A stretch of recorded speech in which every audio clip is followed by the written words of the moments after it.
Election Coverage 2020 on 100.7 The Coyote and WBONTV.com is brought to you by Bishop Small Engine Repair, and also brought to you by People's Bank, Ace Hardware Berea, Nuevo Vallarta, Bluegrass Marble and Granite, Kentucky Farm Bureau Agent Chris Hornsby, Berea Collision Center, Kentucky Farm Bureau Agent David Mayo, Near New Auto Center, Kentucky Farm Bureau Agent John Rader, A&A Auto, Pool Connections, and Dominion Senior Living.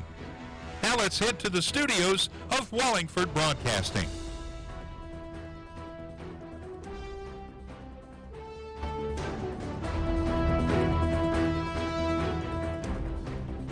Good afternoon and welcome. We are here for the election returns 2020. My name is Bill Klein. Kelly Wallingford is also here to bring us the latest in the returns on the Coyote and on WBONTV.com. It is an interesting election year. Bill, to say the least, an anxious America as the world is looking on as we have a very important national race here with our president that I've never seen the level of anxiety and concern and stress in the electorate that I can honestly say that's associated with this. Of course, our emphasis tonight, and we appreciate all of you friends and neighbors for tuning in for our coverage here this evening. We'll get our levels adjusted here for you. Our emphasis, as always, will be on our regional and local races as we bring you all of the data and vote totals to read the tea leaves. Bill, one important thing that we will want to mention, this election is unprecedented in a couple of ways, and one is that the election returns are not all due in for tonight. And we will possibly be waiting on some closely contested races. Some people speculate maybe even up to weeks, but hopefully that won't be the case on our local and regional races. And we are going to cover everything with our team tonight for you on the Madison County ballot, as well as our correspondents in Estill County. Marissa Hempel will be live from the Madison County Courthouse tonight. We'll be checking in with her, as well as Vicki Powell-Horn. Excited to be working with Vicki tonight, covering things in Estill County for us. So, Bill, where do we start? Well, I think we start with the fact that in the last presidential election, the turnout was in Kentucky was remarkably low by historical standards. That will not be the case tonight. In many counties around the state, we have seen turnout that has not been seen in the United States, in any place in the United States, since the late 19th century. And I think, going back to the point that you made earlier, that we are seeing the kind of anxiety has a lot to do with that. The country is very, very polarized, and I think we're seeing that all across the country. The other thing I think that we're going to be seeing tonight is a sharp divergence. I was looking at the CBS released the polling, the exit polling, some of the exit polling data a few minutes ago, and I was looking at some of that. They're not saying, who's ahead or whatever. They're saying what people are interested in. The other thing that I think we're going to be seeing tonight is, for the first time in many, many years, a sharp polarization of what issues were most important to the electorate. And we're seeing this across the country, at least according to CBS. We're seeing Democratic voters with one set of concerns, Republican voters with another set of concerns. And while there's always some difference, this is the first time in recent memory that it has been that sharply divergent. So it's almost as if we have two different groups of people. Exactly. The country, as we've well known for some time, is nationally divided with their political views in that regard. So a couple of motivators, I believe the COVID pandemic, by opening up new voting leniencies, early voting, extended voting, many places, including Kentucky, are allowing the ballots to be counted if they are postmarked by Election Day. So I think that's a factor, Bill, in the turnout. But like you said, people are just absolutely motivated to vote this year. So we are going to be here with you for the next couple of hours. As I mentioned earlier, we're going to emphasize, as we always do, on our local races and our regional district races, our city council races, but of course we will be keeping a watchful eye to the nation and have any breaking news for you as we go through the next couple of hours in regard to key states that we all know, if we're following politics on a national level, what those states are. Wisconsin, Pennsylvania, Georgia, as they have said here recently, that believe it or not, could be in play. Texas is in play. So they say. We'll see. Can Trump defy all odds and in an irregular scenario, actually as an incumbent, I guess at this point you could say upset the pollsters once again? So we're going to work on things locally, and we're, as I said, we will keep a watchful eye and our ear to the ground for you as we go through the next couple of hours. And we thank you very much for being here on 100.7 The Coyote with us tonight, as well as WBON TV. As I said, our team coverage and staff working hard here tonight.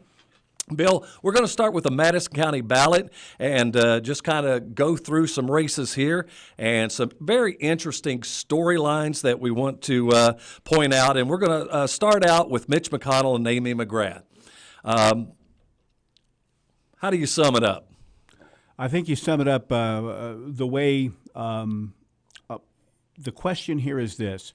Mitch McConnell, and I've known Senator McConnell personally for many years, and he would also agree with you that he has never been the most popular person in Kentucky. His approval rating is always, kind of lukewarm at best, but man, does he bring home the bacon in Kentucky.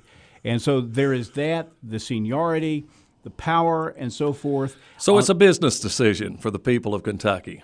Other than that, or the argument that Ms. Mcgrath has made is that basically he's been there too long. And so that's the question. Does that seniority, is that a positive? And this seems to apply to everybody when they consider other states' representatives. Right. But not so much to their own. And we see this time and time again in politics. But anyway, Mcgrath, very well funded this time. She came off a very publicized race with Andy Barr, and taking on McConnell tonight. We'll hold our powder, but the early indications and from what the rumblings that we have heard, McConnell should retain his seat.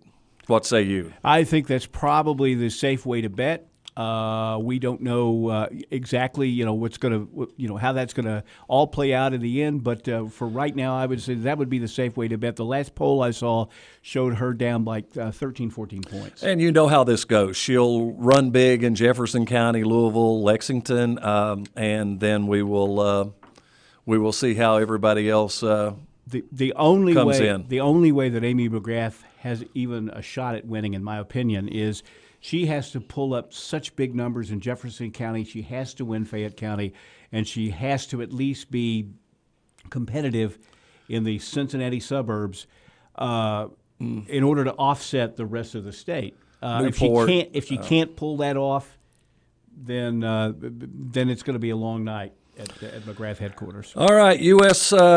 State Representative for Congress, 6th Congressional District, Andy Barr, Josh Hicks, and Frank Harris, the Libertarian, hasn't caught much wind in his sails. So Hicks, Barr, of course, Barr, a personal tragedy just months ago, and the tragic loss of his wife at the young age of 39. I was privileged to know Carol personally as well as professionally, and a wonderful person. So a devastating blow to Congressman Barr and his family.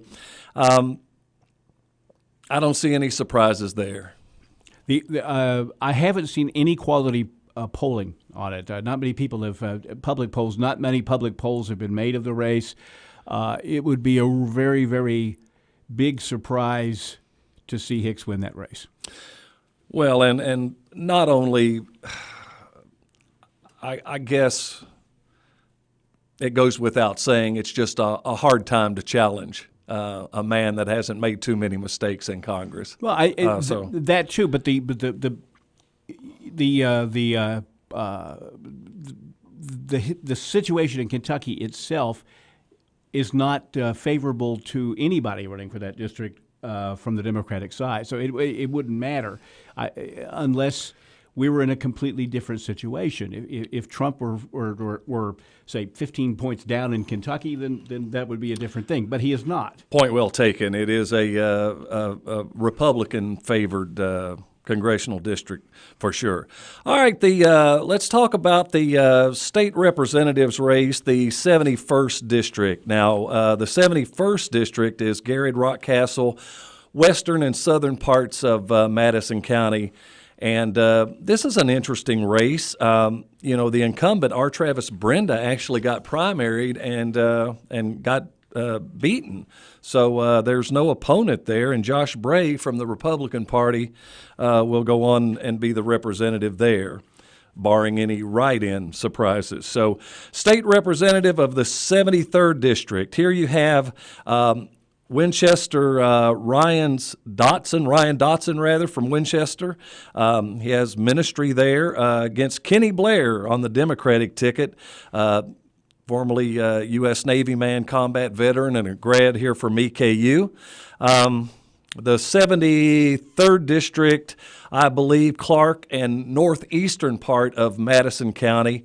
Any input on that? Any observations? I've not been following it very closely. I have been following a couple of the local races in the state legislature, but I haven't followed that one very closely. All right. Well, we'll know as the totals start to come in here. Of course, that will be a little while, and we want to kind of set things up for you here, the things we're going to be following. Okay, here has been a real barn burner, the state representative race in the 81st Representative District. This is a very enigmatic district, traditionally heavily Democratic from the legacy of Harry Moberly, and this has changed hands quite frequently.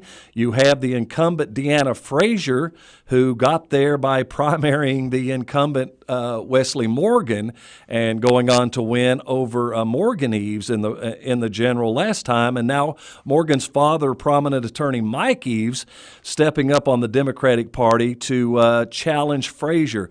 As far as a local race, which I know that this is a state representative's race, but it's primarily a Madison County race. This has got very personal and has been well funded and a lot of money has come in on this race from outside the county, and obviously both sides see an opportunity here, and it's gotten kind of nasty. As I said, for a local race, it certainly has strained the parameters of what we normally see, to say the least. But this is a district that it will be interesting to see, because I think both parties obviously have showed they can be competitive here. So this is one we're going to keep a real microscope on and watch closely here tonight. Also, another representative district that encompasses part of Madison County is the 89th Representative District. Another storyline here. Now, the 89th District, that is the southern part of the county, Berea, Jackson, and Laurel counties, and you have the incumbent Robert Goforth taking on Berea businessman Mike Van Winkle. Now, everyone knows that the incumbent Goforth was involved in a domestic situation there, a much publicized arrest. Apparently, he and his wife may have reconciled. That there was she came out and has supported him in his campaign literature and things through the election. Some people, I mean, the opinions are all over the map on this race. So, you have a candidate that has obviously had some issues, and Goforth is he's under indictment. Not only that, but Goforth was merely a freshman congressman when he challenged and primaried Bevins and nearly won. Right. in the gubernatorial race recently. So this is another race that will be interesting to see how the voting electorate in those counties affected in the 89th, how they will vote on that. Also, the 91st Representative District. This is the eastern part of Madison County. Also, Waco is thrown in with Lee, Estill, Breathitt, and Owsley counties in this particular district. And this has Bill Wesley, pastor and former Marine, taking on Paula Clemens Combs, a high school teacher in Breathitt County. I believe she serves on the Board of Education there as well. So you've got Waco, Lee, Estill, Breathitt. This is another district that has elected parties from, or candidates rather, from both parties. So we'll be watching that closely for you tonight. So Madison County, a big county, and it is encompassed by many districts that take in part of this county, and many or bigger numbers of other counties. So we'll see how things go, and we'll especially see how Madison County votes in those particular races here tonight. School board candidates. Samantha Burford is unopposed. She will be returning to a term on the Madison County Board of Education, as will Becky Coyle and Beth Brock. So the only contested race on the school board is actually in Berea on the independent school district, and that's Van Gravett against Will Bondurant there, and we'll be following that. Now, the city council races, this always in the cities is especially a big deal. Now, in Richmond, you have 7 candidates: Ken DeGrant III, Jacob Grant, Kristen Arnold, Mike Brewer, Jason Morgan, Jim Newby, Ed McDaniel. 4 of those people will get in. Of course, Jason Morgan has had issues since his last election in an office, and we'll talk about that a little later on as we get into the council. But in the city of Berea and our neighbors to the south in Madison County, the liberal-conservative battle continues scrappily in Berea. You have Ronnie Terrell, Donald Scalf, Shane Barton, John Payne, Amy Asher, Katie Startzman, Jim Davis, Vincent Gwynn, David Roulette, Teresa Centers, Steve Cottle, Emily Duche, Jerry Little, Cora Jane Wilson, all vying for the the Berea City Council. We'll get to Ravenna in a bit, but 8 of those will advance the top vote getters there tonight. So, Bill, that pretty much sums up what the Madison County voters are looking at here tonight. And I think that enough local interest on top of the presidential race. We saw the long lines in the early voting. I was driving by the courthouse to go to the bank yesterday, and I drove by the courthouse, and the line was sneaking around the building. So we shall see what happens. We need to take our first break. We are when we come back, we will be checking in Estill County and set the table for the races we'll be following for you there. A few things of interest, and we'll do that when we come back too, Bill. I'm Michelle. And I'm Jennifer. And in the spring of 1992, Bishop Small Engine Repair was born in our mom and dad's barn in Estill County. Then in the fall of 1992, we made the move to Madison County, where we are today. With the support of our family, customers, and community, we have continued to grow in the outdoor power industry. With a full line of products from Kokudet, Grasshopper, Echo, and Shindawa, we can help you tackle your yard so you can enjoy it with your family. Bishop Small Engine Repair, where our focus is our customer. Stop on in, 119 North Estill Avenue in Richmond. We can't wait to see you. At People's Bank, we do it all, from personal banking to business banking and lending services. And unlike some other banks, we make all decisions locally. When you don't have time to wait, count on us. People's Bank is the perfect fit for your busy life. Member FDIC, Equal Housing Lender. People's Bank, with lots of locations to serve you. Give them a call at 986-6860 and check them out online, whitakerbank.com. Who makes the best meal in Richmond? Nuevo Vallarta. Friendly service, a place that's good for kids and good for groups. Head to Nuevo Vallarta on Big Hill Avenue in Richmond. Nuevo Vallarta is known for warm hospitality, great prices, great food, and the best margaritas and fajitas in town. Doesn't a huge 32-ounce ice-cold beer sound great? Start with an appetizer, order a la carte, or choose from their huge menu of Mexican favorites for grown-ups and kids. Nuevo Vallarta on Big Hill Avenue in Richmond.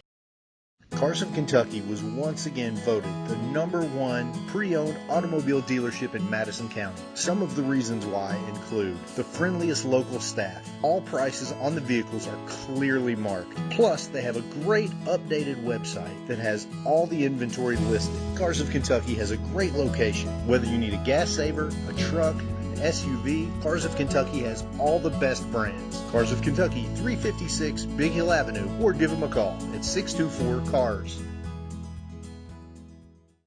Americans have trusted independently owned Aamco transmission centers with their vehicles' maintenance and repair for over 50 years. Aamco transmissions can do the same repairs and maintenance as the dealerships, but for a lot less money. They work on all makes and models with the latest diagnostics and training. For transmission work and total car care, trust your vehicle to America's leading transmission specialist. On the corner of South Porter Drive and the Bypass in Richmond, call 623-2399 for AA MCO.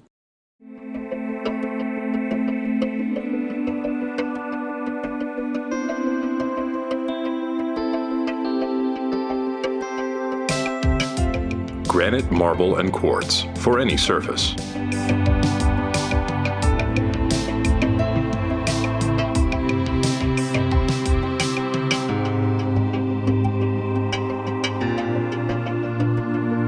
Make a lifetime commitment you won't regret. To some, it's just a boat. But to Jim, it's his escape from meetings, traffic, and the grind of daily life. He may not catch any keepers, but he wouldn't trade his day on the lake for anything in the world. That's why his boat is insured by Kentucky Farm Bureau. But it's not just Kentucky's Farm Bureau. It's Jim's Recharge the Battery Farm Bureau. My Farm Bureau. David Mayo, John Rader, and Chris Hornsby with Kentucky Farm Bureau. It is 6:22 at 100.7 The Coyote and WBONTV.com. The polls in Kentucky have been closed for 22 minutes, and we are still awaiting the first numbers. But it shouldn't be too much longer until we get some preliminary numbers. The state estimated today that we might get as many as 75% of the statewide results tonight. So we shall see if that is the case or not, but still awaiting any kind of confirmation from any of our reporters or from the state itself. But we do have some national numbers. We have 15,000 votes counted nationwide in the presidential race, and Trump is up by 6,000 votes. All right. All of that from Indiana. All right. Well, a little early on, but we will see lots of stuff happening here very soon here tonight. As we mentioned, our team coverage tonight, team coverage on 100.7 The Coyote and WBON TV. Marissa Hempel is standing by at the Madison County Courthouse, as is Vicki Horn at the Estill County Courthouse, who joins us now. And we are in the process here at Wallingford Broadcasting of doing a lot of convergent media, bringing radio, our digital elements, and television together. So we're using a new technology here tonight as our current phone system is in the transition. But Vicki, how are you tonight?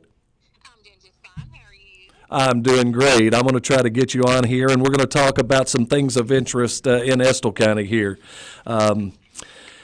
The first thing, of course, we're voting on our United States Senator and President there, as well as Congressman Barr in Estill County, part of the district as well.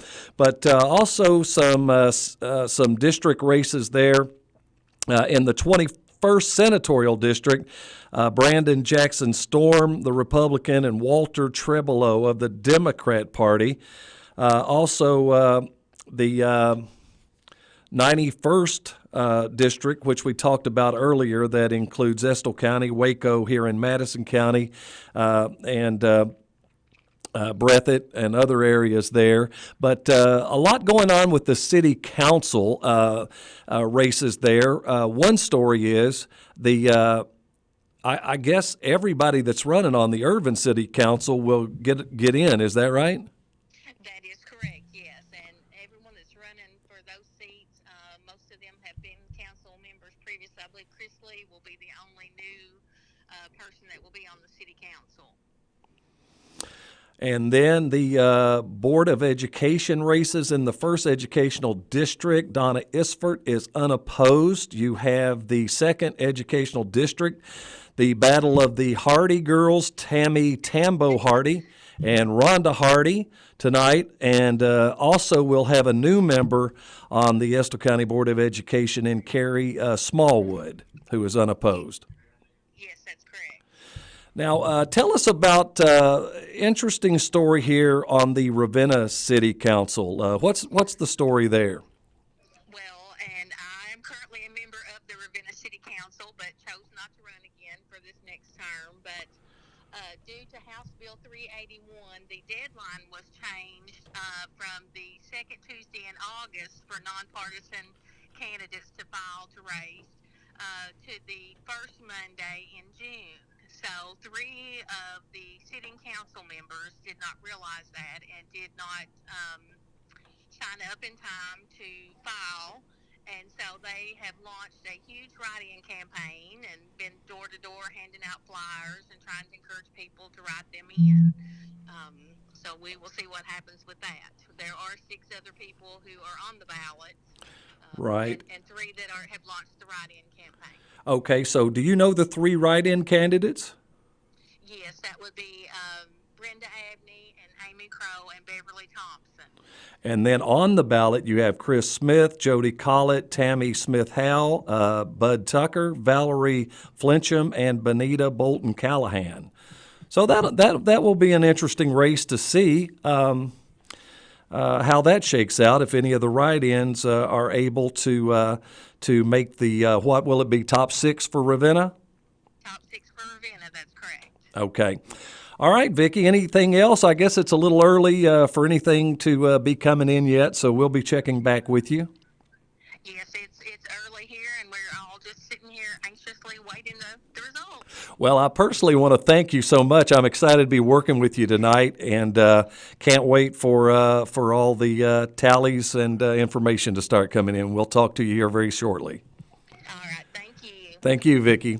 Vicki Powell Horn there live in Estill County. One thing that we haven't mentioned that was rather irregular, Bill, was the two constitutional amendments. I don't feel like I was alone when I feel like I kind of got blindsided by those a little bit. You know, I did some research on this. The first one we'll take is the Marcy's Law Amendment. Of course, what I mean by being blindsided, I got the ballot, wanted to vote, and I mean, here's this extensive language of something that, you've got to vote yes or no on. Well, the Marcy's Law Amendment was actually passed a couple of years ago, but the Kentucky Supreme Court ruled it unconstitutional because it did not have the entire language on the ballot. So they overturned its passage, and that's why it's back on the ballot, and that's why that elongated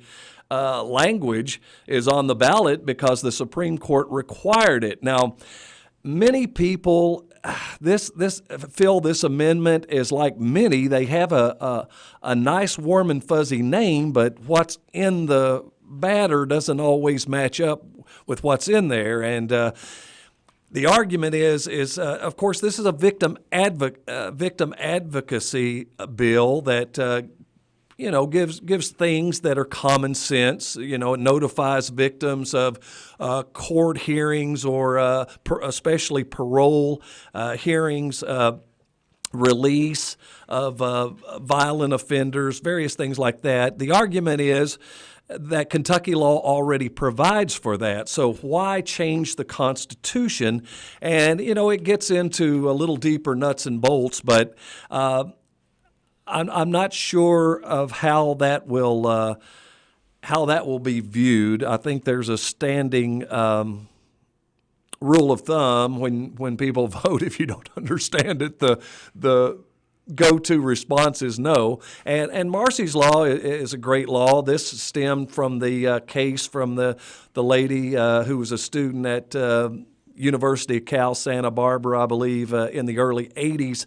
Her brother, as a matter of fact, was the president of Broadcom Corporation, which I'm familiar with just in communications. But her former boyfriend, husband, I can't remember exactly the details, stalked and, sadly took her life. And this was what California voted on as Proposition, what was it, 9 maybe, or something back then. But anyway, this has been championed by advocacy groups across the nation since then. And but as I said, the more that I peeled the onion back, there was some very legal concerns about the unexpected ramifications of what passage of this in the extent of amending the Constitution would do.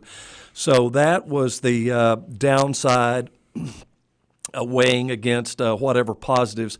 So we'll see how that goes here tonight. And the other amendment was pretty cut and dried. It was to extend the terms of various people in office. I think maybe some judges, county attorneys will get into the weeds a little deeper in that later on as we get some totals and stuff. But I think taking the terms from 6 to 8 years was the essence of that amendment. So we'll see. Those are both statewide, I believe. But again, we will see how our particular counties that we're covering responds to get some tea leaves as to what they think and if that follows suit with the rest of the state. And Bill, that pretty much is a rundown and sets the plate for Madison and Estill counties here tonight for what is on the ballot. And as with all these races, there's lots of people out there with a lot on the line and a lot of people interested in the outcomes. That is absolutely correct. We're going to go to Marissa Hempel at the Madison County Courthouse in just a moment. We have our first statewide numbers in. They're just for the president and the U.S. Senate race. 8% of the precincts reporting. I can assume that these are basically out of Jefferson County for the most part. As of right now, with 8% of the vote in Kentucky, Joe Biden leads President Trump 54% to 44.5%. And in the U.S. Senate race, as we continue to look at those, right now with 6% of those in, Amy Mcgrath leads Mitch Mcconnell 58.3% to 39.2%. Again, really, really early. And I'm almost certain that those numbers are coming out of Louisville. So that's where we are. Let's go to Marissa Hempel. She is at the Madison County Courthouse standing by with some information for us. Good evening, Marissa. Hey, greetings from the Madison County Courthouse. Hope everything's going good. You guys getting results there. We don't have any here yet. However, I am here with County Clerk Kenny Barger, and he has the voter totals, which is actually pretty interesting since things have been different this year. There's been more options to vote than ever before. So, Clerk Barger, do you want to explain? Yeah, we've, because of the 3 different options to vote this year, we've got drastically different vote totals. The absentee walk-in was 27%. Absentee by mail was 20%, and then today was just 11%, which comes up to a 58.5%, or 42,897 people voted total in this election. Now, is this looking a lot different than 2016?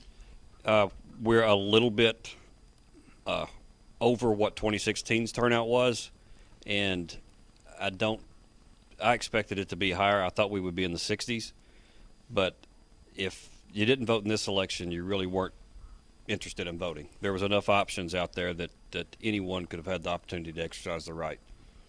Right, you had months ahead of time. You could literally sit at home and mail it in, so that isn't, Right. If you weren't going to vote, you weren't. Now, I do want to ask you, things are a little different here. We've got a different system scrolling to get the results, but because of the different precincts, you said the results are coming faster. Do you want to explain how that works, handing off the sticks and whatnot? Well, we're going to scan in the absentee walk-in, which is almost 20,000 votes, 19,889.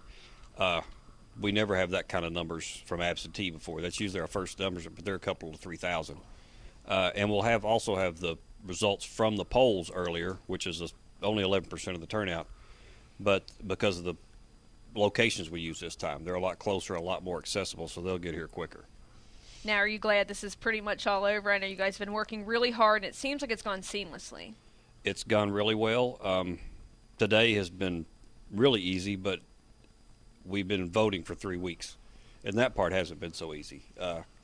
Everybody here, the people that stepped up to volunteer to work the early voting, our committee that scanned the absentee ballots, everybody that works here has pitched in and done what we needed to do, and it's been very stressful because really at times we were planning 2 days ahead when normally we plan months ahead. So it's been a very stressful time, but I think we pulled it off. I don't want to say anything yet. We don't have results up yet. So. Well, I should ask, my last question is, there's been no fights like there was in Jessamine County, the fist fight that erupted yesterday. Did you see that? I did not know anything about that, no. Yeah. We haven't had that here, though, right? We didn't have any issues of anybody causing problems at any of the polls today, which I was very relieved about because I was nervous what might happen. But we are in Madison County, and we're as a whole, pretty good bunch of people. So, Marissa? It turned out. Yes. I just want to recap there while you've got Clerk Barger. 27% absentee walk-in. So they voted absentee, but they walked their ballot in. 20% voted absentee by mail. And did I understand correctly, 11% in person today? So that's about a 50% turnout? Is that accurate? It was a 50% turnout. Is that 58. 58.5% turnout total. Yeah. Okay. And so that's just skewing a tad above 2016, you say? Just skewing a little bit above 2016? Yes, just a little bit. Yeah, okay. just a tad bit more. Sorry, isn't able to hear you. Excellent. Headset. Yeah, no, I just wanted to confirm that that's 58% of registered voters. Yes. Correct. All right.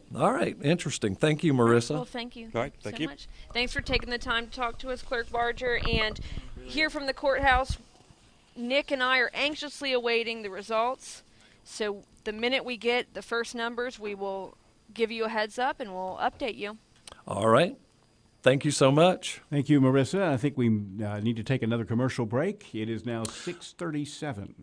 Let me, I just wanted to expound, I don't know if you picked up, but Marissa was alluding to 2 people actually taken into custody yesterday at the polls. Evidently got into it over politics in Jessamine County yesterday. It's about all we knew, but both were arrested for disorderly conduct. So that's what she was speaking back in about. the day, it was illegal to sell liquor when people were voting. I always wonder when I hear those stories how much liquor might have been involved in that. All right. We'll take our break. All right, 6:37 at 100.7 The Coyote and WBONTV.com. Back in 3.5 minutes. I'm Michelle. And I'm Jennifer. And in the spring of 1992, Bishop Small Engine Repair was born in our mom and dad's barn in Estill County. Then in the fall of 1992, we made the move to Madison County, where we are today. With the support of our family, customers, and community, we have continued to grow in the outdoor power industry. With a full line of products from Cupcadet, Grasshopper, Echo, and Shindawa, we can help you tackle your yard so you can enjoy it with your family. Bishop Small Engine Repair, where our focus is our customer. Stop on in, 119 North Estill Avenue in Richmond. We can't wait to see you. At People's Bank, we do it all, from personal banking to business banking and lending services. And unlike some other banks, we make all decisions locally. When you don't have time to wait, count on us. People's Bank is the perfect fit for your busy life. Member FDIC, Equal Housing Lender. People's Bank, with lots of locations to serve you. Give them a call at 986-6860 and check them out online, whitakerbank.com.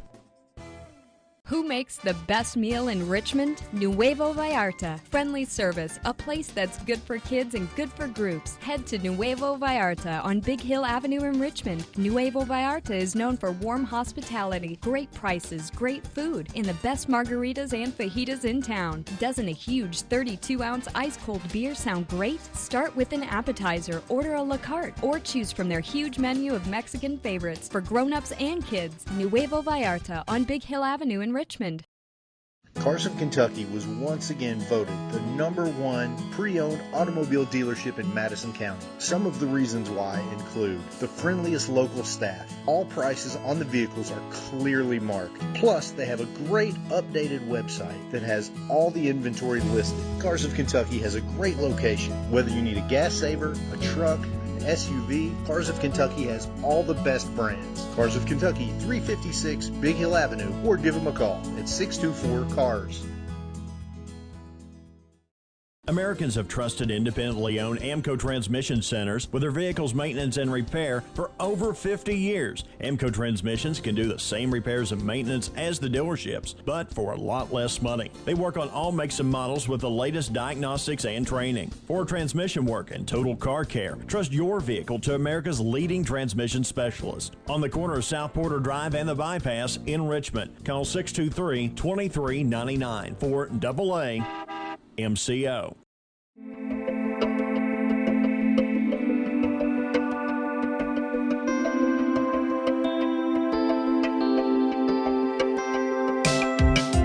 Granite, marble, and quartz for any surface.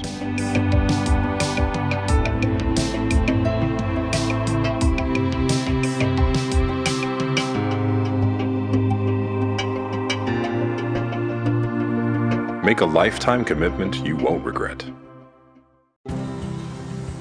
To some, it's just a boat. But to Jim, it's his escape from meetings, traffic, and the grind of daily life. He may not catch any keepers, but he wouldn't trade his day on the lake for anything in the world. That's why his boat is insured by Kentucky Farm Bureau. But it's not just Kentucky's Farm Bureau. It's Jim's Recharge the Battery Farm Bureau. My Farm Bureau.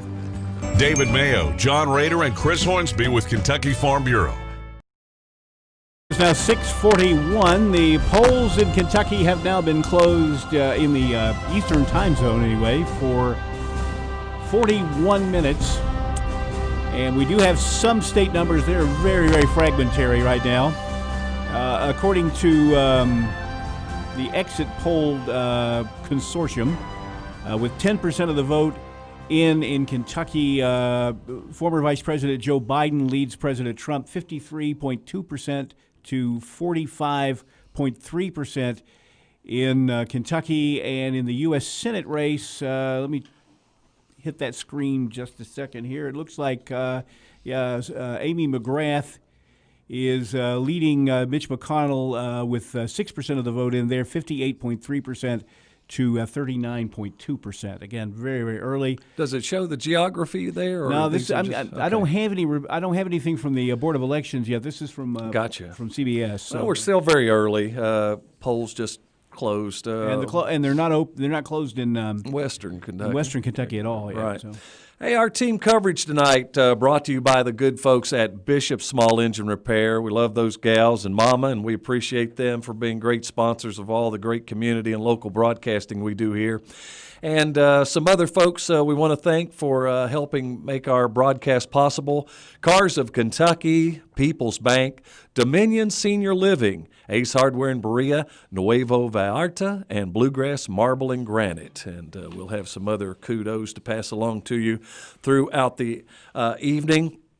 This is Kelly Wallingford with you, along with Bill Clary, for our election coverage. So glad our friends and neighbors are tuned in with us here tonight as we await, as you do, for the data information to start filtering in Madison and Estill County to give us some pretty good indication of how our voting will go tonight, even though we do preface that by reminding you that any ballots that met the postmark, as I understand it, Bill, will still be allowed to be counted. So any really narrow races that we might see develop here tonight, that could impact. So keep that in mind. And these these particular exceptions that have been made across the country, many are being litigated across our country.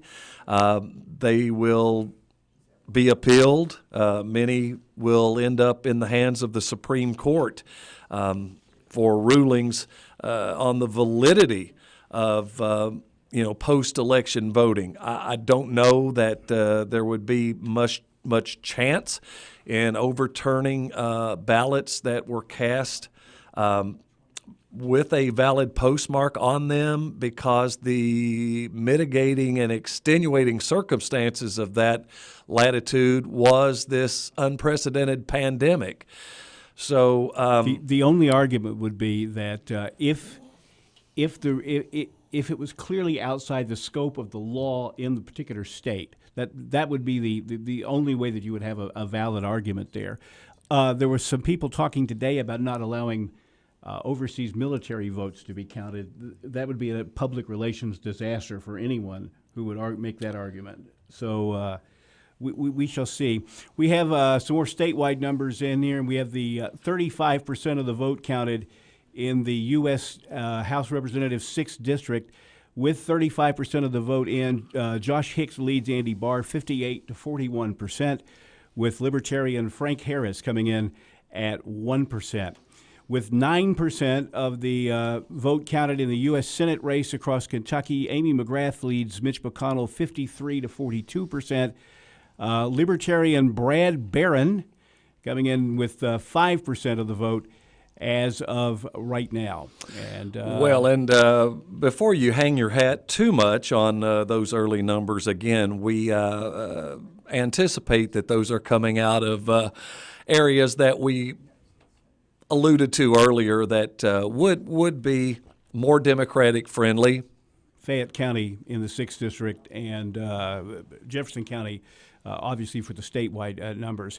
10% of the vote in the presidential race across Kentucky. CBS says that Joe Biden is leading President Trump 50% to 48.5%. But again, this is with 13% of the vote now in statewide. Well, but you did say, too, in the Barr-Hicks race there that's 35% of the vote. That's a pretty substantial number. That is a substantial number. But again, it's probably Fayette County. Right. Well, just to reiterate what you said, for the folks at home, 58% for challenger Hicks to Barr's 41%.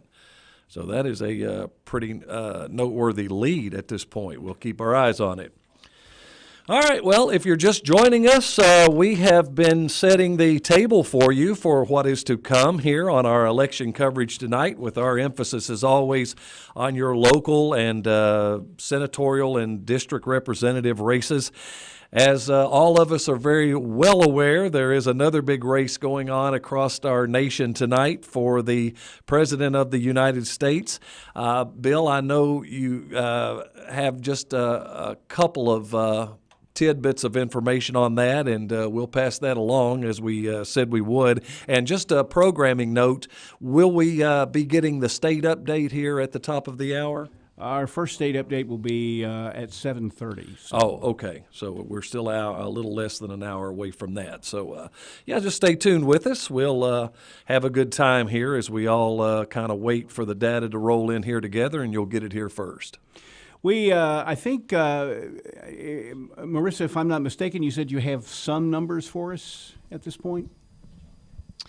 Yes, we've got the early voting in-person numbers so far. So it's not, This is 11%.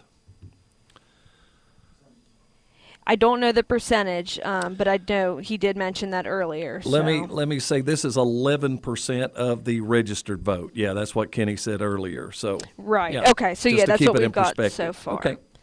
So for president, Donald Trump is leading with 15,280 votes, and then Biden behind at 4,181. Wow. So not too surprising here for Madison County. We've kind of been voting that way for a little bit now. Well, that's over a 3-1 margin. That is a big margin, yes. And, I think we can all agree that the Republican turnout was expected to be heavier in person.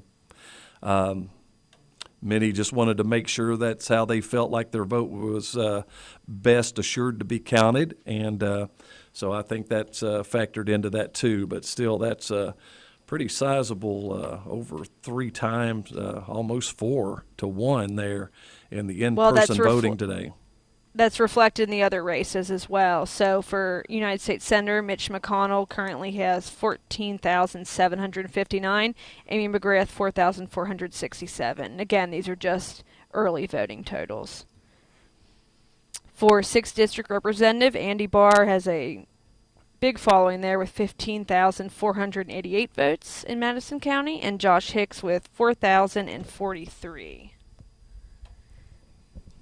Do you want to hear the state representatives, what we got so far? Sure, yeah. We'll take anything you have. It's more than we've got at this point, so yeah, we'd love it. Yeah, I'll keep going. I got a lot. Run them down. So, well, we did mention earlier, so for the 71st District, Josh Bray is uncontested, but he still was able to garner 3,192 early votes. For the 73rd District, we've got Ryan Dotson, the Republican there, leading with 1,341, and Kenny Blair with 287. Again, that represents Clark and northeastern Madison County. The 81st District, this is the one that a lot of us here downtown care about. Central Madison County, Deanna Frazier, the incumbent, 5,924 votes for early voting totals, and Mike Eves, the Democrat challenger, with 2,469 currently. Okay. 89th District, which is Berea, Jackson, and Laurel counties. Goforth, which we've talked about his past and what's going on with that. He is still leading very strongly, even in Madison County, with 4,214 votes. The Democrat, Mike Van Winkle, only has 1,306 for early voting. So that was kind of surprising because we had spoke to Van Winkle earlier before the election. He felt like his Berea people would show up really strong for him there. Well, so. I have to say, yes, that if that's how the Madison County voting has broke, that has to be a good sign for Goforth. I would say so because he obviously has a bigger following in Jackson and Laurel counties if history repeats itself. For the 91st District, which is that small little piece of southeastern Madison County, Lee, Estelbreath, and Owsley, Paula Clemens Combs, the Democrat, has 58 votes for early voting, and Republican Bill Wesley is at 314. Okay. And I do have the city commission if you're interested as well. I would. All right, so we're going just straight down the ballot, not necessarily in order, but Ken DeGrant, 1,054. Jacob Grant, 1,900 even. Kristen Arnold, 1,973. Mike Brewer seems to have the most of anyone. He's got 2,210 votes. Jason Morgan, despite everything that's gone on recently, 1,673. Jim Newby, 2,014. And Ed McDaniel, 1,858. So keep in mind the top four of that go on.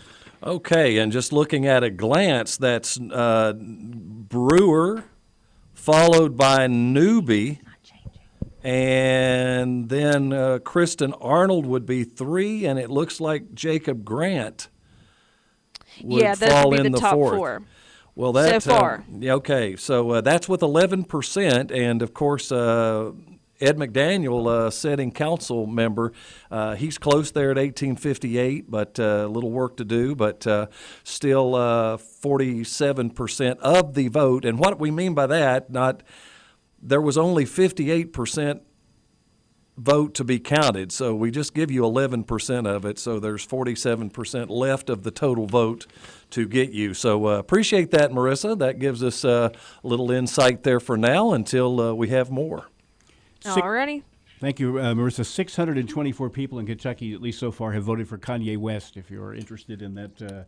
624. 624 Kentuckians so far have voted for Kanye West. Sadly, we both know one that did. That's true. That is true. Let me take one more break, and we'll pay some bills, and we'll be back. You're listening to Election 2020 on 100.7 The Coyote and on WBONTV.com. Back in 3.5 minutes. I'm Michelle. And I'm Jennifer. And in the spring of 1992, Bishop Small Engine Repair was born in our mom and dad's barn in Estill County. Then in the fall of 1992, we made the move to Madison County, where we are today. With the support of our family, customers, and community, we have continued to grow in the outdoor power industry. With a full line of products from Kokudet, Grasshopper, Echo, and Shindawa, we can help you tackle your yard so you can enjoy it with your family. Bishop Small Engine Repair, where our focus is our customer. Stop on in, 119 North Estill Avenue in Richmond. We can't wait to see you. At People's Bank, we do it all, from personal banking to business banking and lending services. And unlike some other banks, we make all decisions locally. When you don't have time to wait, count on us. People's Bank is the perfect fit for your busy life. Member FDIC, Equal Housing Lender. People's Bank, with lots of locations to serve you. Give them a call at 986-6860 and check them out online, whitakerbank.com. Who makes the best meal in Richmond? Nuevo Vallarta. Friendly service, a place that's good for kids and good for groups. Head to Nuevo Vallarta on Big Hill Avenue in Richmond. Nuevo Vallarta is known for warm hospitality, great prices, great food, and the best margaritas and fajitas in town. Doesn't a huge 32-ounce ice-cold beer sound great? Start with an appetizer, order a la carte, or choose from their huge menu of Mexican favorites for grown-ups and kids. Nuevo Vallarta on Big Hill Avenue in Richmond. Carson, Kentucky was once again voted the #1 pre-owned automobile dealership in Madison County. Some of the reasons why include the friendliest local staff. All prices on the vehicles are clearly marked. Plus, they have a great updated website that has all the inventory listed. Cars of Kentucky has a great location. Whether you need a gas saver, a truck, SUV, Cars of Kentucky has all the best brands. Cars of Kentucky, 356 Big Hill Avenue, or give them a call at 624-CARS. Americans have trusted independently owned Aamco transmission centers with their vehicles' maintenance and repair for over 50 years. Aamco transmissions can do the same repairs and maintenance as the dealerships, but for a lot less money. They work on all makes and models with the latest diagnostics and training. For transmission work and total car care, trust your vehicle to America's leading transmission specialist. On the corner of South Porter Drive and the Bypass in Richmond, call 623-2399 for AA MCO.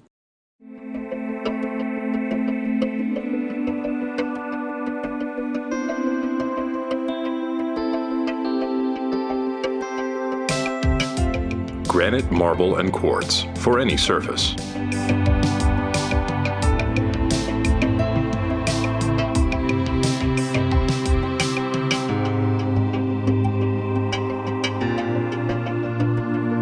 Make a lifetime commitment you won't regret. To some, it's just a boat. But to Jim, it's his escape from meetings, traffic, and the grind of daily life. He may not catch any keepers, but he wouldn't trade his day on the lake for anything in the world. That's why his boat is insured by Kentucky Farm Bureau.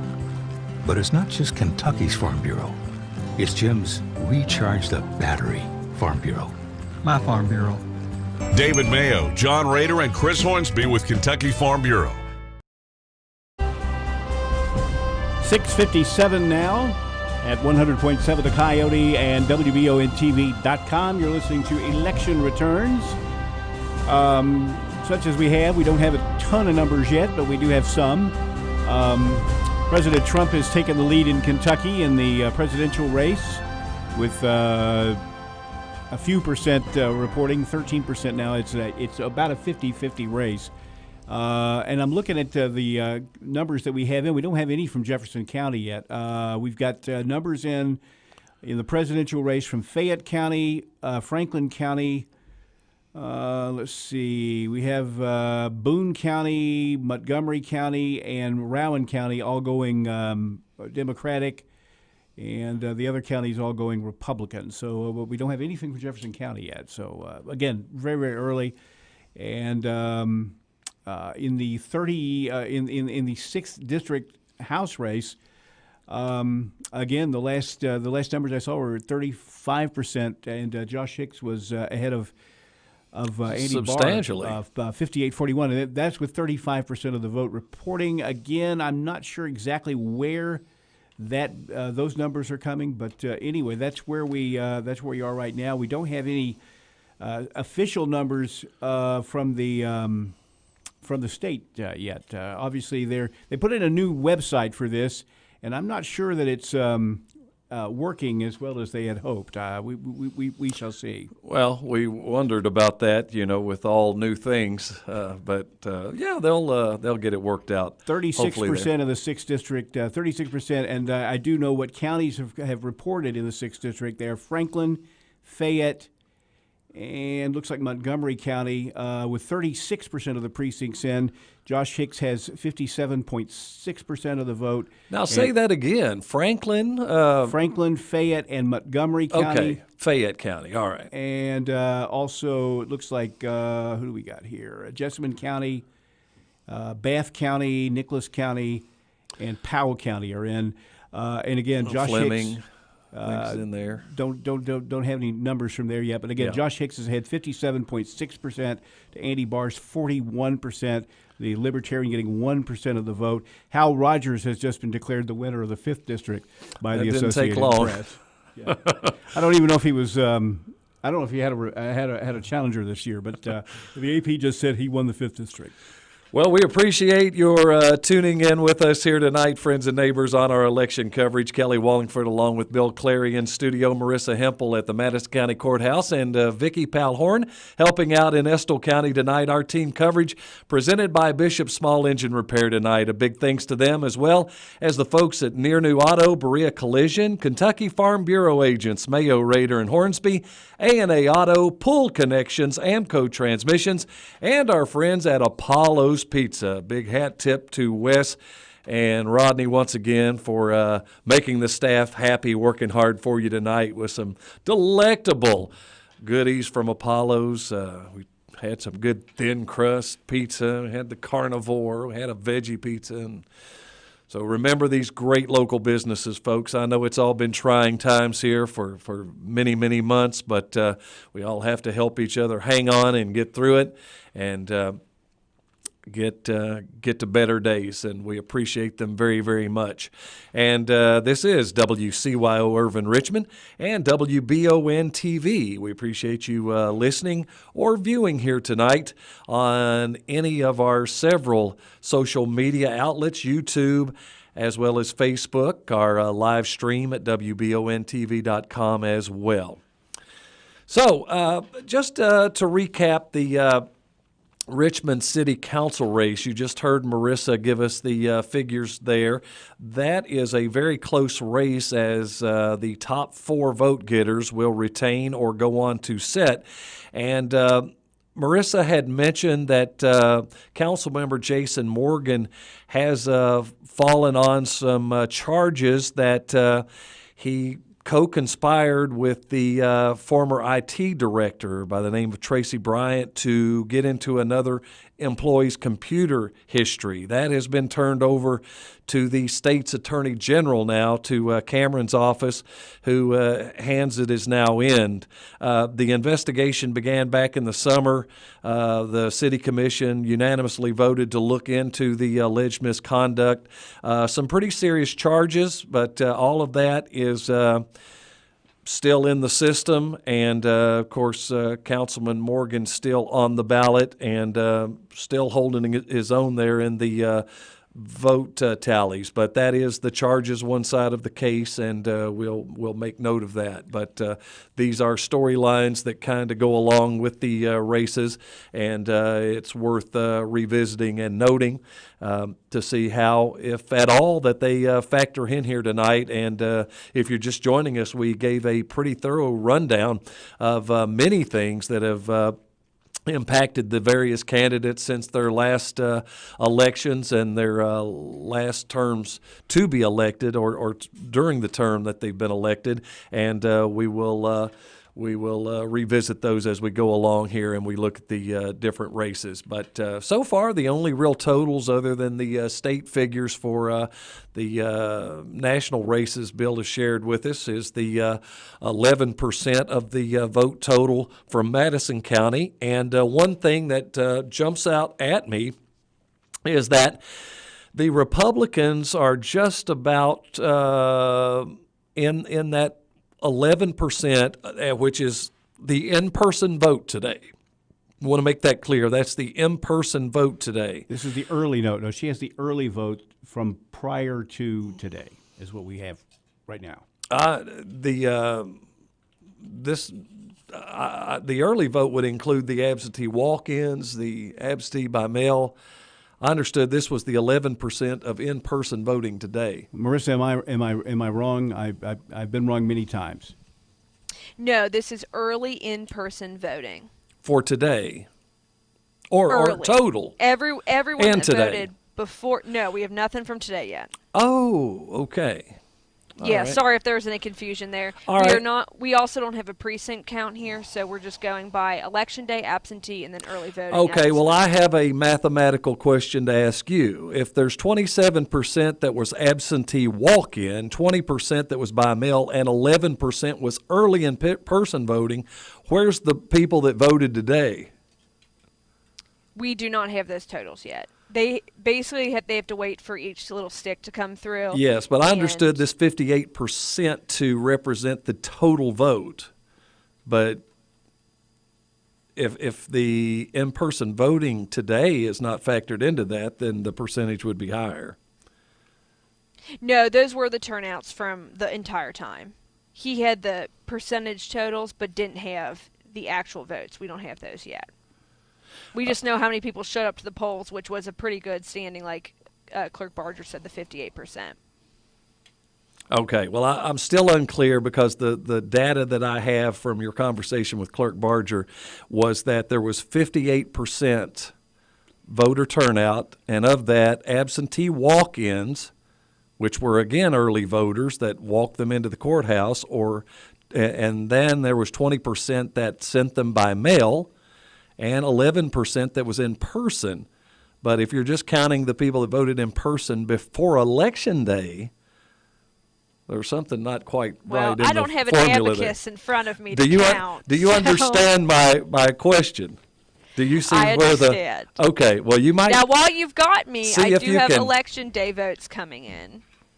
Now, this is day of. Well, now, I understand that, but I don't know how to factor that into my percentiles here. So we have a 58% total that's already accounted for. So I don't know where to attribute these in-person voters for today. So if we can get that cleared up, I'd like to personally know. But something's missing in the math. All right. All right, we'll check in with you in just a couple of moments, Marissa, here. Yeah, I was confused about that because when they said 11% in person, I thought, my goodness, everybody voted early if that's all the percentage that actually showed up and voted today, or if that was all that was left. What I thought I heard Kenny say was that only 11% of the total vote was today. In person. Was today. Well, but this is different. You're saying you're all dividing the in-person voting into two different categories prior to today and today. So I'm just trying to. I'm sure we'll get a clarification on that. All right. CBS has just called Kentucky for President Trump with 16% of the vote in. The president leads 54.6% to 43.8%, but with the exit poll data, they are comfortable in making that projection. The only other state that's been called so far is Vermont, which actually has almost no votes in, but apparently the data out of Vermont is robust enough for CBS to say that Vice President Biden will carry Vermont. So that is where we are. So as of right now, 8 electoral votes for President Trump, 3 for Joe Biden. You need 270 to be elected. And we're off and running. But at least Biden, he did have the lead for a little while. In the U.S. Senate race in Kentucky, with 14% of the precincts reporting now, Mitch McConnell has taken the lead with 49.82%. Amy Mcgrath in second place with 45.82%. This is again with 14% of the precincts reporting. Let's take a look at the 6th district race quickly, and I need to change districts here. Sometimes things are not as easy as I want them to be. This is with 39% of the vote in. Josh Hicks leads Andy Barr 52.29% to 46.37%, with Frank Harris, the Libertarian, coming in at 1.33%. Well, so that's already a 17 percentage point lead has been cut down to 6 now. Yes, and again, we're just starting to see some of the Republican counties reporting. It looks like we just got some Bourbon County numbers, and that'll probably update that in just a bit. James Comer, the 1st District Congressman, has been reelected to the House in the 1st District of Kentucky. His district is southern and parts of western Kentucky. So that's all I got from the state. And again, the state elections website is so far not doing really well. So I'm getting these all our media reports. So that's what we have right now. Okay, and Marissa, if you're still following us there, again, I do have the total Madison County vote at 58%, but I don't know if she's got an answer for me yet. I just wanted to, if the 11% is in person, it has to include early in-person voting and the vote today. If that's the total vote, it has to all be combined in that 11%. That I guess, to phrase it in a question, that's how I would do it. Does the 11% include all in-person voting, early and today? Yes or no? That's yes, the question. he just told me that the 58% is the full total of everyone that voted. That's the full turnout. And the 11% is included in that. That was the 11% are the people that showed up early. And Clerk Barger also just informed me they went through all the drop boxes just now and picked up everything else, and there was 30 ballots there, and then they still have some mail-in ballots to count. So it's looking like we're going to have a good idea what happens here in Madison County tonight. Okay, I'm still confused. The 11% you still referenced as being people that voted early.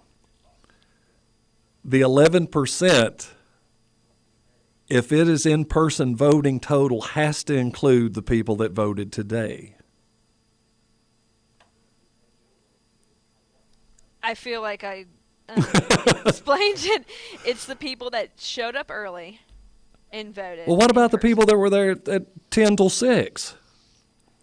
This was in the weeks leading up to the election. You know how we had that option to show up, Yeah, before. I got you. But 58%, where's the vote today?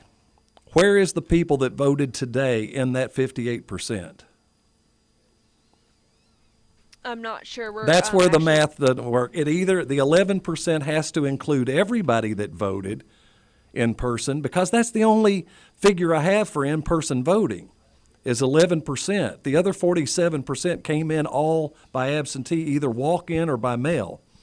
So the 11% is all that's left. So my question, does that 11% include everybody that voted in person, including today, not just early voting? I don't have an answer. I'm taking an SAT right now. All right. Well, I understand, but it's bothering me. So I understand. Get on it, Agent 99. We got to get to the bottom of this. All right. Well, I do have some new numbers for you. Excellent. That should take precedence. Absolutely. You have the floor, Miss Senator. Go ahead. Okay. Oh, God, don't tell me that. All right. So this is including election day votes. These are the newest votes. So we've got those other mysterious, have yet to be determined here we go. Percentage. So for Donald Trump, we're now at 17,081. Biden is not have much of a lead. Hasn't changed much, 4,616. So this is including today's in-person voting. The only thing we're missing now going forward, just so you know, is mail-in and absentee ballots. Gotcha. Okay, so good. Yeah, so this is the people that voted today. This is what I've been waiting on. I just don't know how to portion that in the percentage formulary. I know. Not important right now, but. Well, this is new. I feel like everything's changed right now with COVID, and we've had so many different ways to vote. It is very confusing. And I should mention Kanye West did garner 49 votes. All right. So that's interesting. He's only on 11 state ballots, but, he got 49 votes here. Well, he'll be happy. All right, proceed. United States Senator Mitch McConnell still holding a very strong lead as expected with 16,397 votes. Amy Mcgrath, 4,974. And then Brad Barron, the Libertarian, 769. For 6th District Rep, we've got, of course, incumbent Andy Barr with 17,278. And Democrat Josh Hicks with 4,500. And I should say all these numbers are eerily similar, so I have a feeling we'll find out at the end of the night. I think we might have a lot of straight party voters. Yeah, okay, so the Fraser-Eves vote, what do you got there now? Let's see here. That's next. Oh, wait a minute. There might be one Go ahead. There's a few others in between, but I'm scrolling down. So Deanna Frazier, 7,152. Mike Eves, 2,850. Okay. All right. Well, I something that I was looking at before. Eves was doing better than most of the Democratic candidates there until these votes were added, and she's got him about 3-1 with the total you have in right now as well. So okay. Yes. Yeah, it seems like he picked up a little bit of votes there with the in-person. Now, the other one I will mention, and then I will have to get back to with city commission and whatnot, but Goforth is holding on with 4,284 and Mike Van Winkle 1,328, and that's the 89th district, Berea, Jackson, and Laurel counties. Okay, then you got Wesley and Combs there. Do I have that one? No, we have not had that one yet. We don't have an update on that one. Sorry. Okay. It's scrolling a little fast. And that's just a small part of the county there in Madison and Waco. The totals may be in already. It is very small. I still have the 58 for Paula Combs and 329 for Bill Wesley. 329. Okay, that is different. I had 314 before. Okay. Okay. All right. Very good. All right. So, anything else? That's it for now. We're getting city commission. I've got Nick here helping me. He deserves a lot of credit for being a great producer tonight, for sure, because these numbers are coming in fast. But I will give you an update on city commission as soon as I can. Excellent. All right. And as far as the Berea City Commission, will they be coming in there as well? Yeah, I do have some numbers for those if you'd like. Sure. There's a lot down. Sorry. We've got a lot of people though. All right, rapid. I'll try to name you the ones that are the highest, because again we pick 8 of these. Ronnie Terrell has 1,881. Okay. Sounds like the next one below that is Steve Cottle, which he's been in there for a while. 1,583. Oh, Jim Davis has 1,783. Cora Jane Wilson 1,592. John Payne, he's currently serving 1,077. And Teresa Centers with 1,579. So those seem to be the top contenders right now. Did I mention Jerry Little? He's on there as well, 1,678. So those are all. How many was Davis? I couldn't find him. I wanted to jot that down. How many do you have for? 1,783. Okay. Who was after him? Directly behind him, it might have been David Rowlett with 1,592. Okay, that's what I got. And Cora Jane Wilson's the exact same. They have matching vote totals. Those are early vote totals on them, but they both have 1,592. So there was a little bit of confusion here because we were like, oh, it's the same. That's okay. So that's the top, looks like 7 or so right now. 8 will get in, so we'll probably revisit that. But if you've got the rest of the totals, just give them to me quickly. I do not right now. He's currently updating them. But I would like to mention to everyone watching and listening, you can check this out. It is updated by the second every time that we type in a new number. It's on the website, WBONTV.com, so you can bring that up while you're listening and watching. And we have the latest totals there as well. Very good, WBONTV.com. And I believe the council lady there in Berea, is it LaDucer? It's LaDucer. LaDucer, okay. I stand corrected from earlier, so I wanted to check with you on that. All right. Marissa, thank you. Great job, you and Nick, at the Madison County Courthouse. We will be back with you here very soon. All righty, we'll check back. Thank you. Thank you. About 17 after 7. Good evening, everyone. Kelly Wallingford and Bill Clary in Election Central here at Wallingford Broadcasting. Vicki Powell is also standing by for us in Estill County, and we do anticipate to have some data to share with you folks from there here very, very soon. So stay with us. Bill, anything in your arena? 40% of the vote in now on the 6th District House of Representatives race. Josh Hicks leads with just under 52% of the vote. Andy Barr with 47%. The Libertarian Frank Harris at 1.4%. So 40% of the precincts in. Hicks's lead has declined significantly. So we're looking at a 4-point lead on Hicks's part, and most of the Republican counties are still out. Well, Barr it was over 4-1 here, what we have currently in Madison County, and this is again we're dealing in fractions of the vote, but still a big showing here. And you've still got Estill, you've got in Barr's district, you've got Bath, you've got Fleming, several other counties there, lots of counties in that 6th district. Powell County as well, I believe, is in there. Powell County's in already. Okay. But the bottom line here is that for Powell County would probably tilt for Hicks, maybe fractionally. No, Powell County looks here like it looks like Powell County is going Republican, but again, the only way for Hicks to win this race is he's got to come out of Fayette County and Franklin County with a massive lead. And he's already got that. Yeah, but he had to come out with we're talking like landslide lead. Yeah, and but just to your point, he's already got Franklin and Fayette included, so he's out. He's way out in front. But here comes Barr. Right, and in the U.S. Senate race with 18% of the vote in, Mitch McConnell leads Amy Mcgrath 53-43. 10-point there. That's about where the polling would be. And Brad Barron, the Libertarian, in there with 4%. So a lot of people, I guess, decided, hey, we're gonna pull the lever on the Libertarian. As we said, the president has carried Kentucky in the presidential race. It looks like in the early voting, it looks like Biden is going to win Georgia and Florida. He has big leads in both of those states, but Biden's leading in Florida as of right now. Yes, with let's see how much we got here in on Florida. 48% of the vote in. Biden leads 51-48. Pretty close. So yeah, and but the only states that have been actually called are Kentucky and Vermont. All right. Well, I don't know if you shared with the listeners yet, but a little bit of Election Day trivia for you today. 2 candidates have virtually the exact same name. Yeah, it was a state senate race. One that's here in Kentucky. Yeah, here in Kentucky, there's a Johnny Ray Turner. Johnny L. Turner. Johnny L. Turner. Johnny Ray Turner.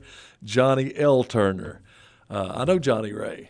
I didn't know his opponent was Johnny Turner too. I just think that's kind of funny. I mean, I hope we have no numbers in from there, but it would be interesting to see how many people were confused by that. That would be confusing. All right, well, we appreciate you tuning in to our presentation of our local election return data and commentary tonight. Kelly Wallingford and Bill Clary and our team coverage here with the WBON TV crew continues for you here. We are planning on being here with you till 8 o'clock. We hope that that's sufficient to get you most of the local data that you want, so we can turn our eyes to the nation and see how our presidential election goes here this evening. We want to get you done, and we want to get done in time for us to settle in for that. And we appreciate the folks at Bishop's Small Engine Repair for presenting our coverage here tonight. We appreciate those folks very much. All right, we're going to take another break, and it's 22 minutes after 7. The polls in the western part of the state have now closed, and we should be getting some more state numbers in. You're listening to election coverage on 100.7 The Coyote and WBONTV.com. I'm Michelle. And I'm Jennifer. And in the spring of 1992, Bishop's Small Engine Repair was born in our mom and dad's barn in Estill County. Then in the fall of 1992, we made the move to Madison County, where we are today. With the support of our family, customers, and community, we have continued to grow in the outdoor power industry. With a full line of products from Kokudet, Grasshopper, Echo, and Shindawa, we can help you tackle your yard so you can enjoy it with your family. Bishop's Small Engine Repair, where our focus is our customer. Stop on in, 119 North Estill Avenue in Richmond. We can't wait to see you. At People's Bank, we do it all, from personal banking to business banking and lending services. And unlike some other banks, we make all decisions locally. When you don't have time to wait, count on us. People's Bank is the perfect fit for your busy life. Member FDIC, Equal Housing Lender. People's Bank with lots of locations to serve you. Give them a call at 986-6860 and check them out online, whitakerbank.com. Who makes the best meal in Richmond? Nuevo Vallarta. Friendly service, a place that's good for kids and good for groups. Head to Nuevo Vallarta on Big Hill Avenue in Richmond. Nuevo Vallarta is known for warm hospitality, great prices, great food, and the best margaritas and fajitas in town. Doesn't a huge 32-ounce ice-cold beer sound great? Start with an appetizer, order a la carte, or choose from their huge menu of Mexican favorites for grown-ups and kids. Nuevo Vallarta on Big Hill Avenue in Richmond. Carson, Kentucky was once again voted the #1 pre-owned automobile dealership in Madison County. Some of the reasons why include the friendliest local staff. All prices on the vehicles are clearly marked. Plus, they have a great updated website that has all the inventory listed. Carson, Kentucky has a great location. Whether you need a gas saver, a truck, SUV, Cars of Kentucky has all the best brands. Cars of Kentucky, 356 Big Hill Avenue, or give them a call at 624-CARS.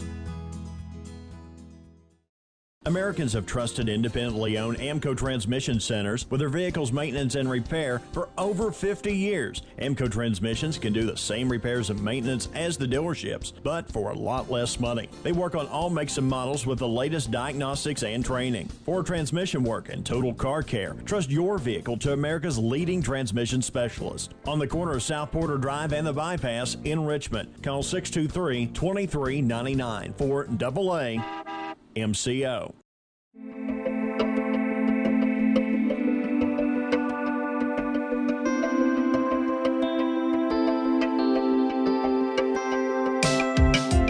Granite, marble, and quartz for any surface.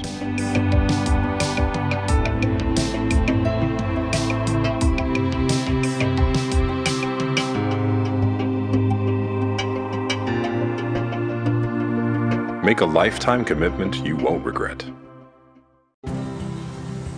To some, it's just a boat. But to Jim, it's his escape from meetings, traffic, and the grind of daily life. He may not catch any keepers, but he wouldn't trade his day on the lake for anything in the world. That's why his boat is insured by Kentucky Farm Bureau. But it's not just Kentucky's Farm Bureau. It's Jim's Recharge the Battery Farm Bureau. My Farm Bureau. David Mayo, John Rader, and Chris Hornsby with Kentucky Farm Bureau. 26 now after 7 o'clock. You're listening to Election Returns on 100.7 The Coyote and watching on WBONTV.com. Bill Clary, Kelly Wallingford are here today, bringing you the numbers that we have as we continue to look at the major races locally and from time to time outside our local area. I want to go back over to Vicki Horn right now. Vicki Powell Horn, corresponding for us tonight in Estill County. Vicki, what do you have to report? Well, we are just getting ready to get some totals from our clerk, Brian Crow, and he did tell us that initially they would be given the cast ballots, and then they will have to go downstairs, and for the write-ins, they have to look at each write-in vote and accept it or reject it, and then those totals will be added in. So he said it shouldn't take too long, but we may have a little bit of a wait for the Ravenna City Council race. Gotcha. And, of course, this is the first time in Estill County history that people have been able to go through a drive-thru to cast their ballot at the old BB&T building. So that was a great way for people to be able to vote during this corona epidemic. So yeah, the county had actually acquired that property when the bank moved out of downtown, and with the drive-thrus there, it made a nice little drive-thru voting setup. It did, and it was all very secure, and voting could not have been easier this year in Estill County. Excellent. All right. Well, Vicki, sounds like some good news. Sounds like some totals and some figures aren't far away, so we'll get back with you here shortly. All right. Thank you, Vicki Horn from Estill County there. We apologize for the little low volume there. As I mentioned earlier, we are doing a lot of in-house transitioning with our infrastructure. Of course, phone systems and different things like that to have guests and people on the air like that. And we're kind of in a transitional phase on that, but it's all to make it better for our future growth and aspirations here to broadcast on many different vehicles, radio, TV, and online for our viewers and listeners, and we are excited about doing it all. So we appreciate you bearing with us for the audio, but we'll do the best we can on that there tonight. Well, I was looking to see if the Johnny Turner, I don't have any numbers from the Johnny Turner race, but the state election site has finally started to report some numbers in. We got 40-something% of the vote in the 6th district. Let's see, 40. That's about what we had. 45%. We have 45%. Okay. The difference is now Hicks leads by 0.5%. Oh, what's the percentiles now? 49.5 to 49. Okay. Or 49.6, it should say. 49.6 to 49. That is with 45% of the precincts reporting. Again, more of those rural counties are now reporting in, and that has essentially eliminated Hicks's early big lead. This is always quite interesting because the first statistical percentages we had on this race was Hicks was out in the lead. I mean, our first bit of data was 58% over Bars 41, a 17% head start, which, as we said, Franklin, Fayette, but you know, that particular district is always interesting like that. Like you say, they have to get out of the gate with a very, very sizable lead out of those areas to not get run down on the finish line. So now, with only 45% of the vote in, it's virtually a dead heat. That's correct. And I think the rest of what you're saying there, the rest of the district is going to be more bar friendly, and we will probably see that number probably invert before it's over with. But still, Hicks with a respectable showing there. We have some national numbers in that are interesting, I think. Georgia is reporting a fairly large Biden lead, but that's only with 4% of the vote in. 58% of the vote in Florida has been counted, and it is really close. Biden leads 50.2% to 49% for Trump. And New Hampshire, with 1% of the vote in, Biden leads 65-33. Well, and this, I think, is what the nation dreads the most, is this race being razor thin and all of these questions and challenges of ballots and all of these things coming into play and having another election settled in the courts. It's never healthy for our democracy, and we've all, if you've been around a while in politics, we all remember the Gore-Bush race, the hanging chads. What a debacle and nightmare that was. So anyway, it looks that's definitely a state that the Trump camp has to score to have a chance. Very hard to see how Trump can win the presidency without Florida. Yes, it is. But again, that 63% of the vote in now. In Florida, Joe Biden leads 51-48. Now, we don't have no idea where those votes came in from. Again, Florida is like Kentucky. In order for a Democrat to carry statewide election in Florida, they have to have a massive vote total in Miami and Dade County, and to offset Jacksonville, and but we don't know where those numbers are coming from. So we will keep an eye on that. Statewide totals are coming in very, very, very slowly. Let's see what we got. 45%, no change in the 6th district. In the U.S. Senate race, no change there from the numbers I had earlier. McConnell now leading Mcgrath fairly comfortably with about 20% of the vote in. Let's see, what is that? Yeah, 22% of the vote in. McConnell leading 56.2% to Mcgrath's 39.7%, with Libertarian Brad Barron coming in at 4%. You know, as we talk about being around for political races for a while, you know, it wasn't that long ago that Madison County was considered a very strong Democratic stronghold in the state. And, you know, we hit on this as we talked about the storylines as we came on here with our election coverage. The saga of Robert Goforth, which just back in the spring, very publicized arrest there stemming from a domestic situation with he and his wife there in London. And, you know, quite graphic with some of the charges and various things. And as we mentioned earlier, that the couple appears to have reconciled. She has appeared to have supported him through the race. But even in Madison County, where, you know, this 91st district, again, this takes in Berea, this takes in Lee. Or wait a minute. Goforth is not the 91st, excuse me. This is the 89th district, Berea, Jackson, and Laurel counties. And even in Madison County, Goforth, by our last count, had 4,284 votes to the Berean Van Winkle's 1,328. And, I mean, that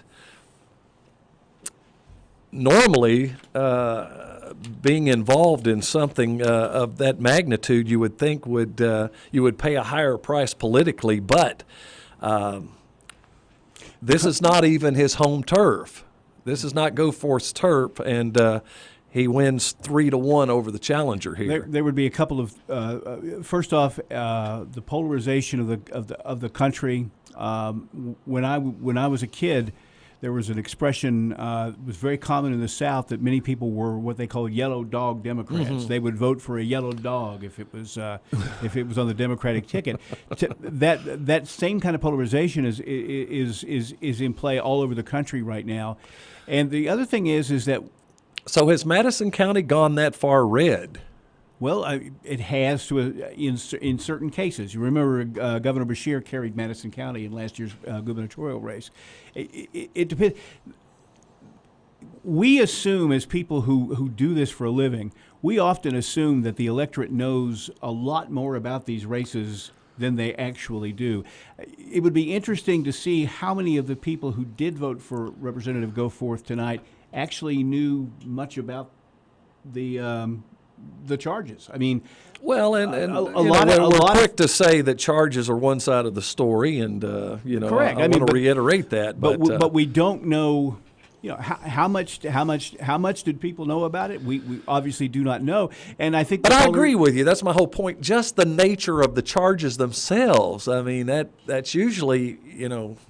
One would think in the past that might have been the case, but again, if a lot of people don't know about it or are vague about the details, or sometimes I guess the partisan thing outweighs all other things. The president said during the 2016 race he could shoot somebody on Fifth Avenue and not lose any votes.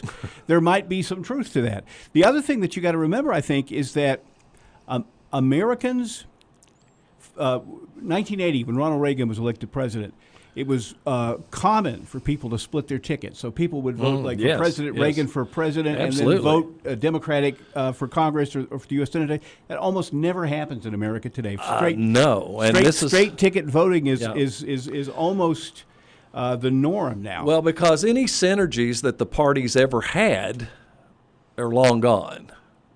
They are completely splintered in two different directions and two different political philosophies, it seems, at this point. So that's understandable. I agree 100% that there's now, I will give an exception to the very local elections. You still will see some cross-ticket voting, right, and especially in those scenarios, if you but not on the national level by and large. Especially if you have a long-term incumbent who is people will be able to, people will avoid those kinds of patterns. Marissa has some numbers for us. We have to take another break. We're going to take a break and pay some bills, and we'll be back. Bishop Small Engine Repair is bringing you our coverage of Election 2020 on 100.7 The Coyote and WBONTV.com. We shall be back in just a moment. I'm Michelle. And I'm Jennifer, and in the spring of 1992, Bishop Small Engine Repair was born in our mom and dad's barn in Estill County. Then, in the fall of 1992, we made the move to Madison County, where we are today.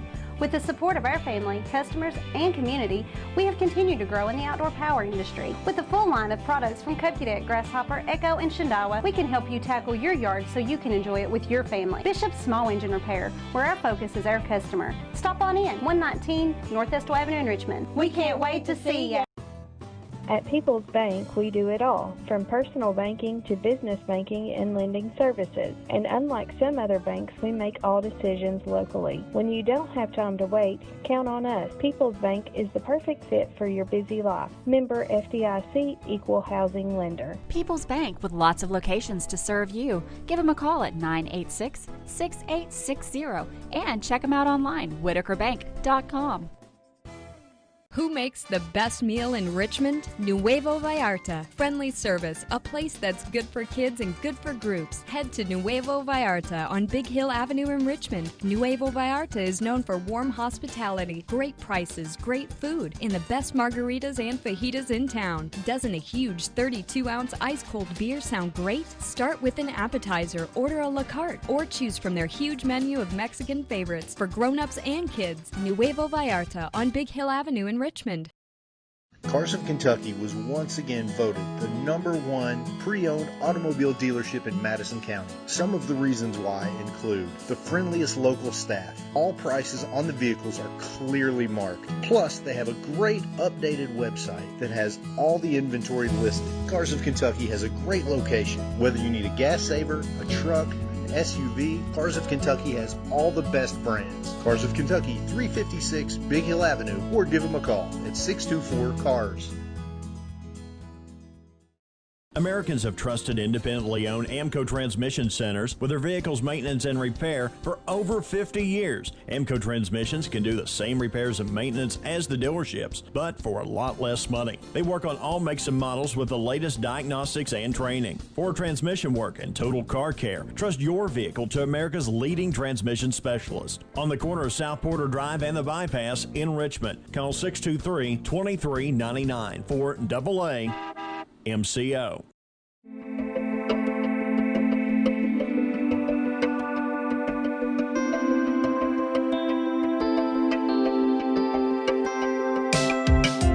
Granite, marble, and quartz for any surface.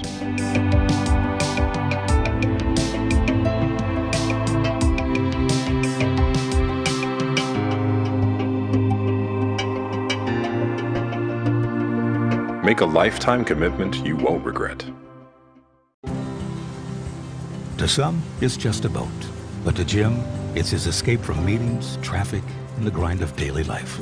He may not catch any keepers, but he wouldn't trade his day on the lake for anything in the world. That's why his boat is insured by Kentucky Farm Bureau. But it's not just Kentucky's Farm Bureau. It's Jim's Recharge the Battery Farm Bureau. My Farm Bureau. David Mayo, John Rader, and Chris Hornsby with Kentucky Farm Bureau. All right, it is 7:41. Polls have been closed in the eastern part of Kentucky now for an hour and 41 minutes. 41 minutes closed now in western Kentucky. A couple of national notes here.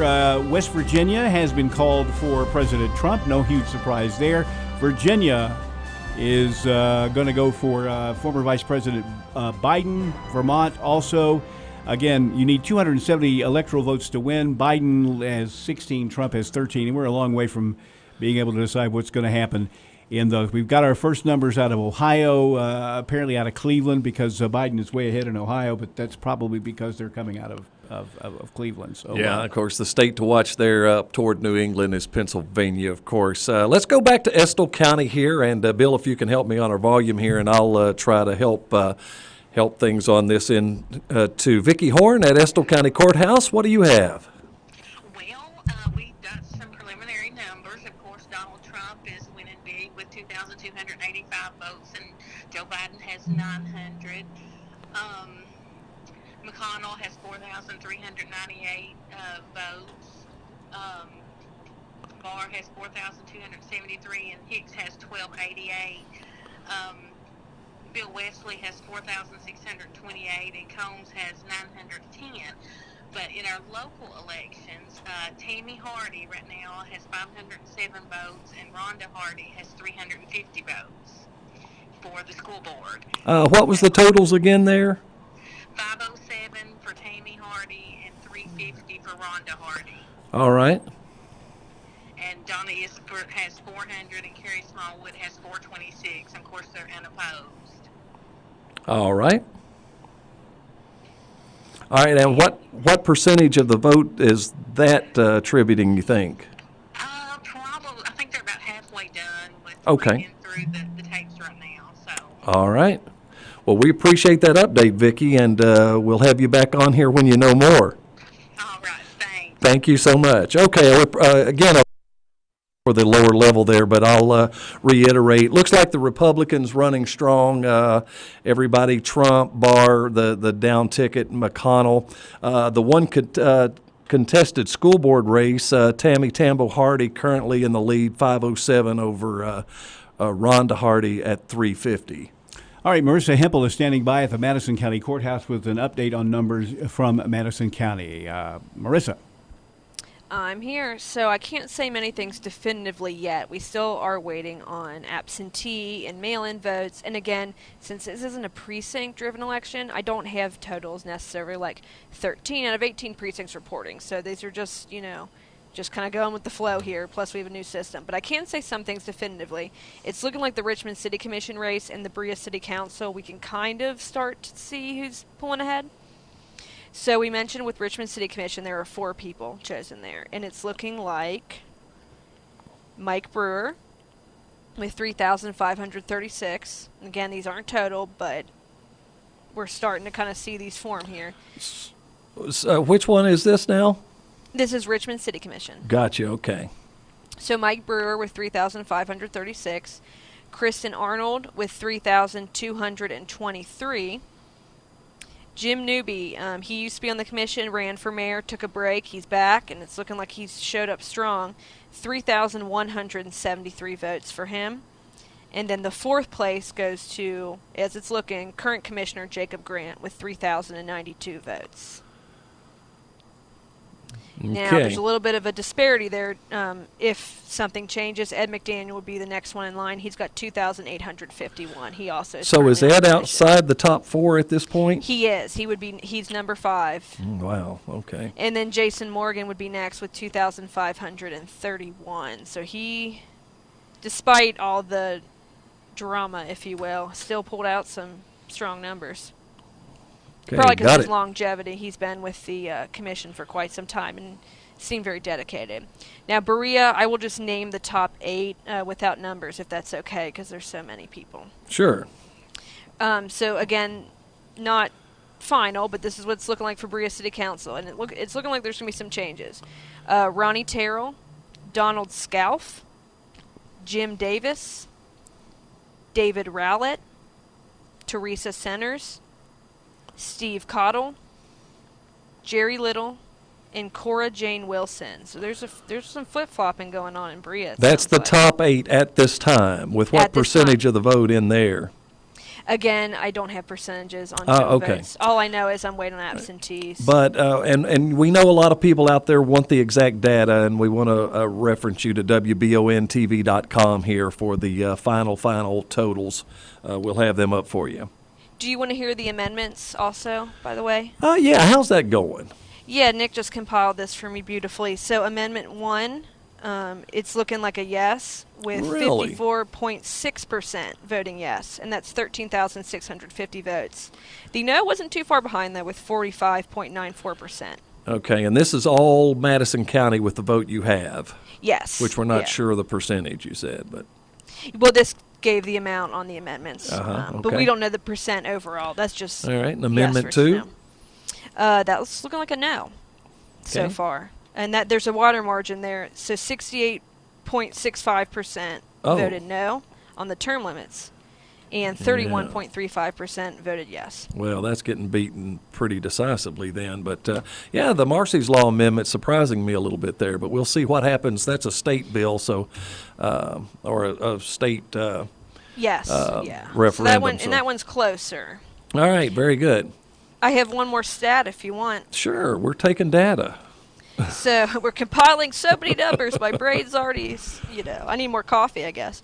So straight party, I had mentioned before, it seemed like just the way the numbers were reflective of each other, it seemed like there was a lot of straight party voters, which usually in Madison County, at least with the elections I've done previously with you guys, not as much, but it's looking like more Republicans showed up so far with the data we have so far. 81.92% voted straight party R, and 17.56% of voters went straight Democrat. All right. Well, Marissa, thank you very much, and please keep us posted on those exciting developments with the City Council, and also kind of keep up to tabs on the percentile of the vote here and see where we're at.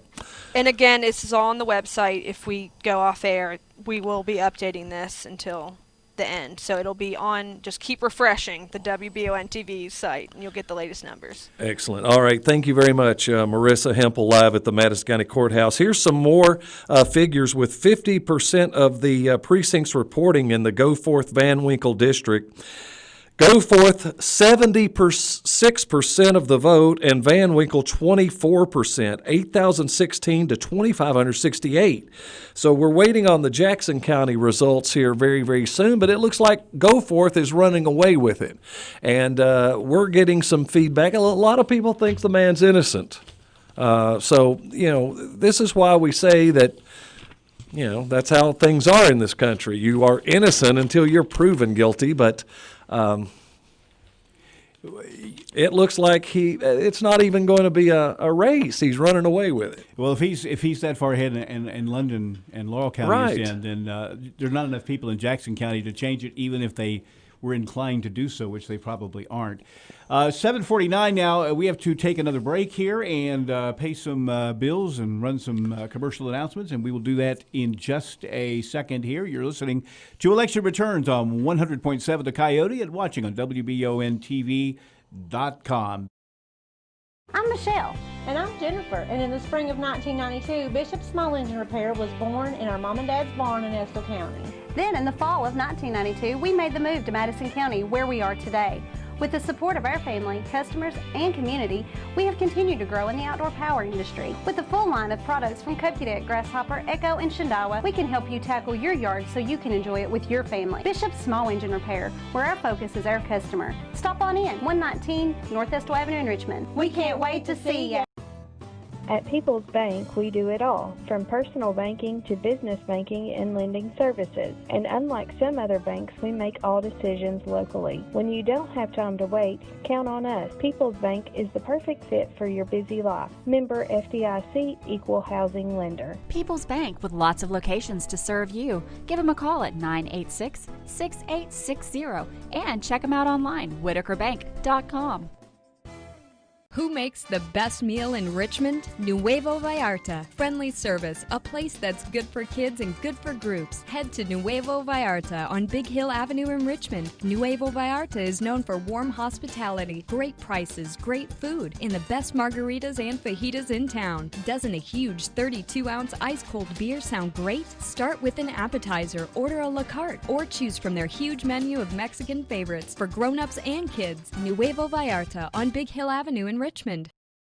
Carson, Kentucky was once again voted the #1 pre-owned automobile dealership in Madison County. Some of the reasons why include the friendliest local staff. All prices on the vehicles are clearly marked. Plus, they have a great updated website that has all the inventory listed. Cars of Kentucky has a great location. Whether you need a gas saver, a truck, SUV, Cars of Kentucky has all the best brands. Cars of Kentucky, 356 Big Hill Avenue, or give them a call at 624-CARS. Americans have trusted independently owned Aamco transmission centers with their vehicles' maintenance and repair for over 50 years. Aamco transmissions can do the same repairs and maintenance as the dealerships, but for a lot less money. They work on all makes and models with the latest diagnostics and training. For transmission work and total car care, trust your vehicle to America's leading transmission specialist. On the corner of South Porter Drive and the Bypass in Richmond, call 623-2399 for AA MCO.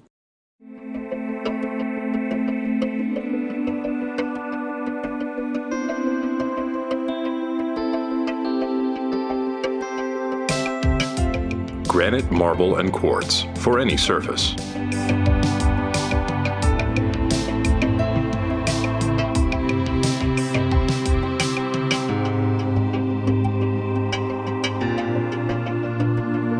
Make a lifetime commitment you won't regret. To some, it's just a boat. But to Jim, it's his escape from meetings, traffic, and the grind of daily life. He may not catch any keepers, but he wouldn't trade his day on the lake for anything in the world. That's why his boat is insured by Kentucky Farm Bureau. But it's not just Kentucky's Farm Bureau. It's Jim's Recharge the Battery Farm Bureau. My Farm Bureau. David Mayo, John Rader, and Chris Hornsby with Kentucky Farm Bureau. 753, 100.7 The Coyote and WBONTV.com. Some of the national networks are calling the U.S. Senate race in Kentucky for Mitch Mcconnell. And it looks like a pretty safe bet with fairly substantial percentage in McConnell leading 50 or 60 to 36 with 4% going to the Libertarians. What was the percentages? This is with 37% of the vote in statewide. McConnell at 60%, just under 60%. Mcgrath at 36%, and Brad Barron at 4.2% as of right now. Wow.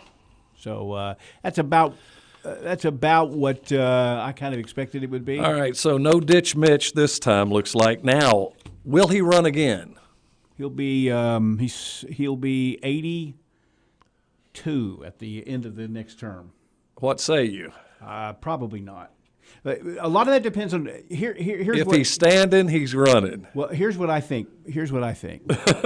If the Republicans lose the Senate tonight, and he becomes the minority leader of the Senate, he may different ball game. Yeah, good point. He may be looking at it.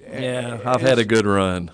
And but obviously he may put himself out to pasture if that happens. But we don't know. I mean, as of right now, the Democrats. But he's weathered the storm before. But my goodness, I mean, he was the minority man for a good while. But as of right now, the Democrats have picked up 5 seats tonight in the Senate. Or ahead 5 seats. They're ahead 36-31. How are the amendments doing? Do you see anything statewide on the tellies on that? We'll get that. I don't see a whole lot about it. I haven't seen much at all. Actually, the Marcy's amendment. This is with that 30% of the precincts in statewide. It is leading 62 to 36. So it's a yes vote on Marcy. So far. Okay. And that's with 30%. 30%, yeah. And the other one, the term limits, 67-33 no. The other way, yeah. With 30% of the votes. Yeah. Now in Fayette County, interestingly, it was a closer race for the crime victims in Fayette County than it was here in Madison County, but still overwhelming. In favor of it. The devil of those things is always in the details, but the general idea behind the law, it would be very, very difficult to say, I don't think that's a very good idea. Well, and that's what my whole point was when we started, if you're just joining us, is that the law has a nice name. It stems from the lady Marcy Nicholas, who in California was stalked and killed by her husband, boyfriend, can't remember, but started in California there. And, who could vote no on victims' rights? But when you peel the onion back, I mean, this is talking about amending the state's constitution, which is hard to do. And the naysayers were saying that Kentucky law already provides for much of this. And I wish I had a special guest lined up tonight that I tried to coerce to come on the show. Almost had him in, but he would have maybe been able to give us some perspective on that. But And by that I mean the unintended consequences of what this will mean. So we'll see. It looks like it's the amendments. If you're keeping track at home, Amendment 1, Marcy's Law, looks like it's headed in the direction to be passed, and the other one on the sprint to defeat here in the early going with about a third of the vote trackable. And let's see, we just got some more state numbers in here. Looking at the 6th district in Kentucky. Boy, this is clunky. Let's see what we got here. 52% of the precincts now reporting Andy Barr ahead 52% to 47%, with the Libertarian Frank Harris coming in at 1.5%. So, again, going about the way one would expect. All right, so now here is an interesting note, a couple of programming notes. We're almost out of our allotted time that we took tonight.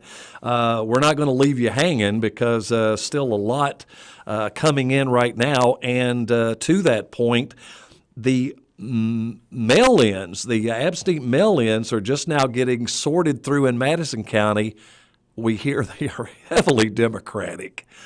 So this could completely change the complexion of a whole lot of races there, and this is what a lot of people prognosticated across the nation would happen.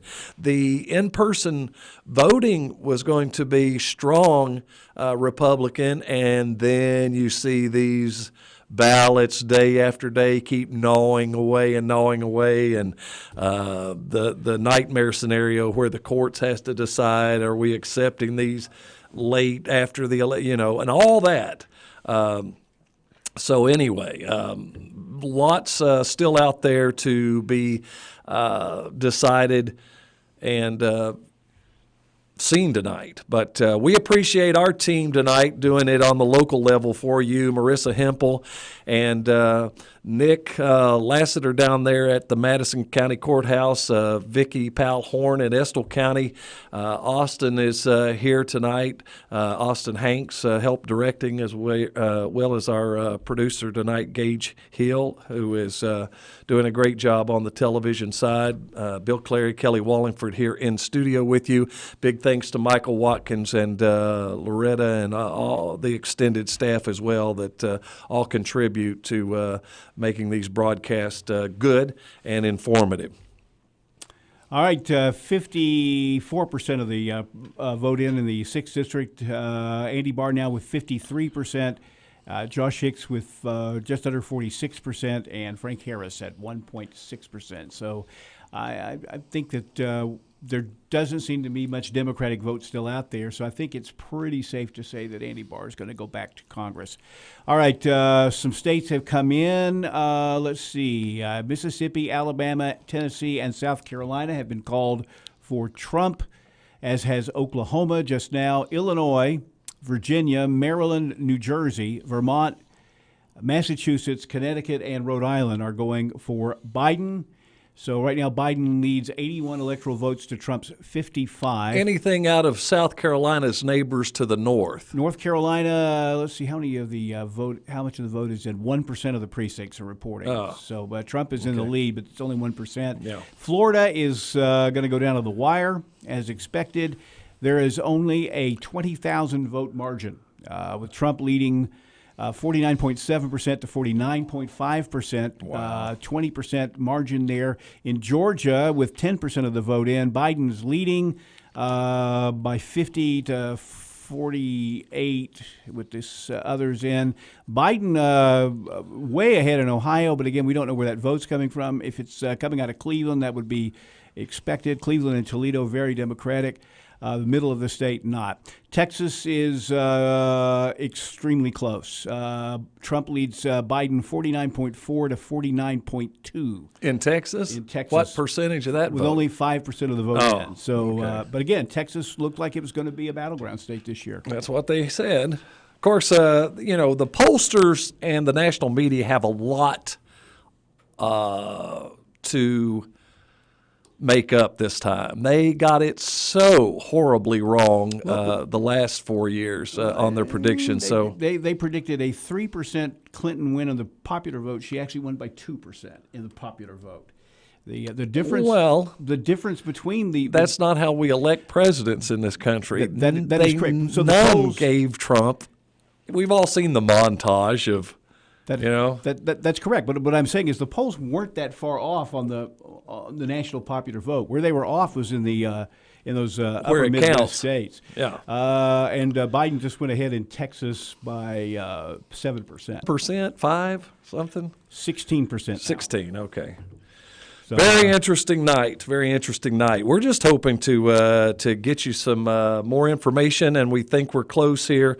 Madison County is supposed to be going through the absentee ballots, which because of the pandemic or the plurality of the ballots this year, people that either voted absentee and dropped them off or mailed them in, and that's what they're going through right now. And the folks in Estill County as well, they are going through all of the mail-in ballots. And from what I understand, they have to have the election commissioners validate every one of them, which could take some time just to make sure that everything looks good to all representatives. So it seems like that could be a time-consuming situation. Hopefully we'll get some perspective on that from Marissa, but we really, really desperately want to share some hard data with you, and about all we can do is kind of recap what we know at this time. And we've been following the council races pretty closely. We got you up to date on all of that, as well as some races that's been called. Trump, McConnell already called state winners. Andy Barr looking like his race is in hand. As well. So we're following our district representative races and council and school board races, which is about the remainder of the local and regional races here of interest. And of course, as we told you, we're keeping our eye to the nation as well, and working those stats and figures in as we go along. And let's see. I'm waiting for an update on the House. 56% now of the vote in. Andy Barr leading 54.2% to Josh Hicks's 44.3%, with Libertarian Frank Harris coming in at 1.57%. So that's a 10% lead. Right, and that's Barr. with over half the precincts reporting. Okay.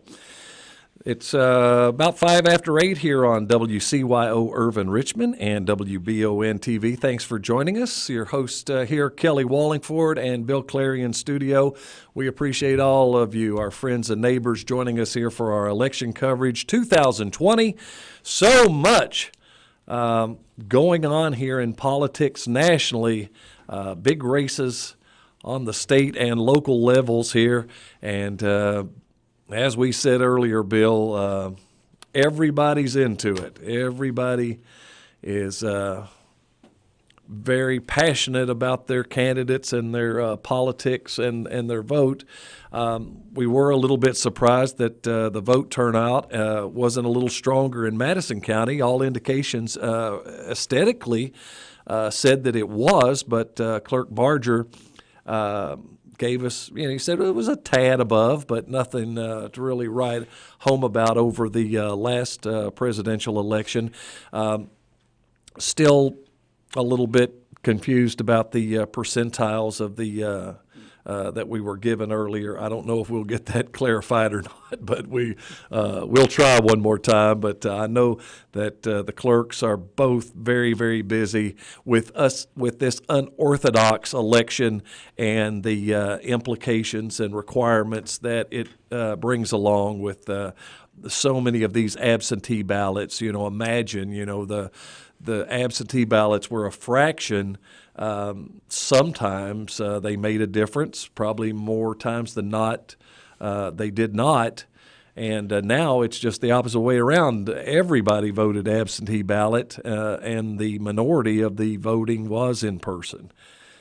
So it's a little different logistically for them to work through, and we knew that going into tonight, that it was going to be a night with a lot of uncertainty, but we buckled up, and we appreciate you coming along for the ride here. But we will have some information, I'm certain, to share with you here and get you some new totals, and hopefully a little bigger percentage of the vote totals as well. All right, we're going to take a break here and see if Marissa has some more information for us. They still have 600 unreturned ballots. Is this ballots they've sent out that just never was filled out or got returned? Is that what that means? I'm pretty sure that that's what she meant, but we'll get some clarification on that. We'll take another break here and pay some bills and come back with more. You're listening to Election Results 2020 on 100.7 The Coyote and watching on WBONTV.com. Back in a moment. I'm Michelle. And I'm Jennifer. And in the spring of 1992, Bishop Small Engine Repair was born in our mom and dad's barn in Estill County. Then in the fall of 1992, we made the move to Madison County, where we are today. With the support of our family, customers, and community, we have continued to grow in the outdoor power industry. With a full line of products from Cupcadet, Grasshopper, Echo, and Shindawa, we can help you tackle your yard so you can enjoy it with your family. Bishop Small Engine Repair, where our focus is our customer. Stop on in, 119 North Estill Avenue in Richmond. We can't wait to see you. At People's Bank, we do it all, from personal banking to business banking and lending services. And unlike some other banks, we make all decisions locally. When you don't have time to wait, count on us. People's Bank is the perfect fit for your busy life. Member FDIC, Equal Housing Lender. People's Bank, with lots of locations to serve you. Give them a call at 986-6860 and check them out online, whitakerbank.com. Who makes the best meal in Richmond? Nuevo Vallarta. Friendly service, a place that's good for kids and good for groups. Head to Nuevo Vallarta on Big Hill Avenue in Richmond. Nuevo Vallarta is known for warm hospitality, great prices, great food, and the best margaritas and fajitas in town. Doesn't a huge 32-ounce ice-cold beer sound great? Start with an appetizer, order a la carte, or choose from their huge menu of Mexican favorites for grown-ups and kids. Nuevo Vallarta on Big Hill Avenue in Richmond. Carson, Kentucky was once again voted the #1 pre-owned automobile dealership in Madison County. Some of the reasons why include the friendliest local staff. All prices on the vehicles are clearly marked. Plus, they have a great updated website that has all the inventory listed. Carson, Kentucky has a great location. Whether you need a gas saver, a truck, SUV, Cars of Kentucky has all the best brands. Cars of Kentucky, 356 Big Hill Avenue, or give them a call at 624-CARS. Americans have trusted independently owned Aamco transmission centers with their vehicles' maintenance and repair for over 50 years. Aamco transmissions can do the same repairs and maintenance as the dealerships, but for a lot less money. They work on all makes and models with the latest diagnostics and training. For transmission work and total car care, trust your vehicle to America's leading transmission specialist. On the corner of South Porter Drive and the Bypass in Richmond, call 623-2399 for AA MCO.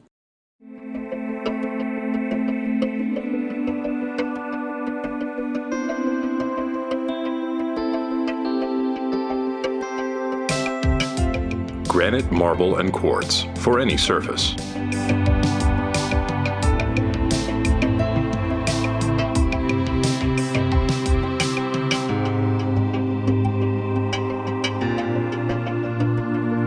Make a lifetime commitment you won't regret. To some, it's just a boat.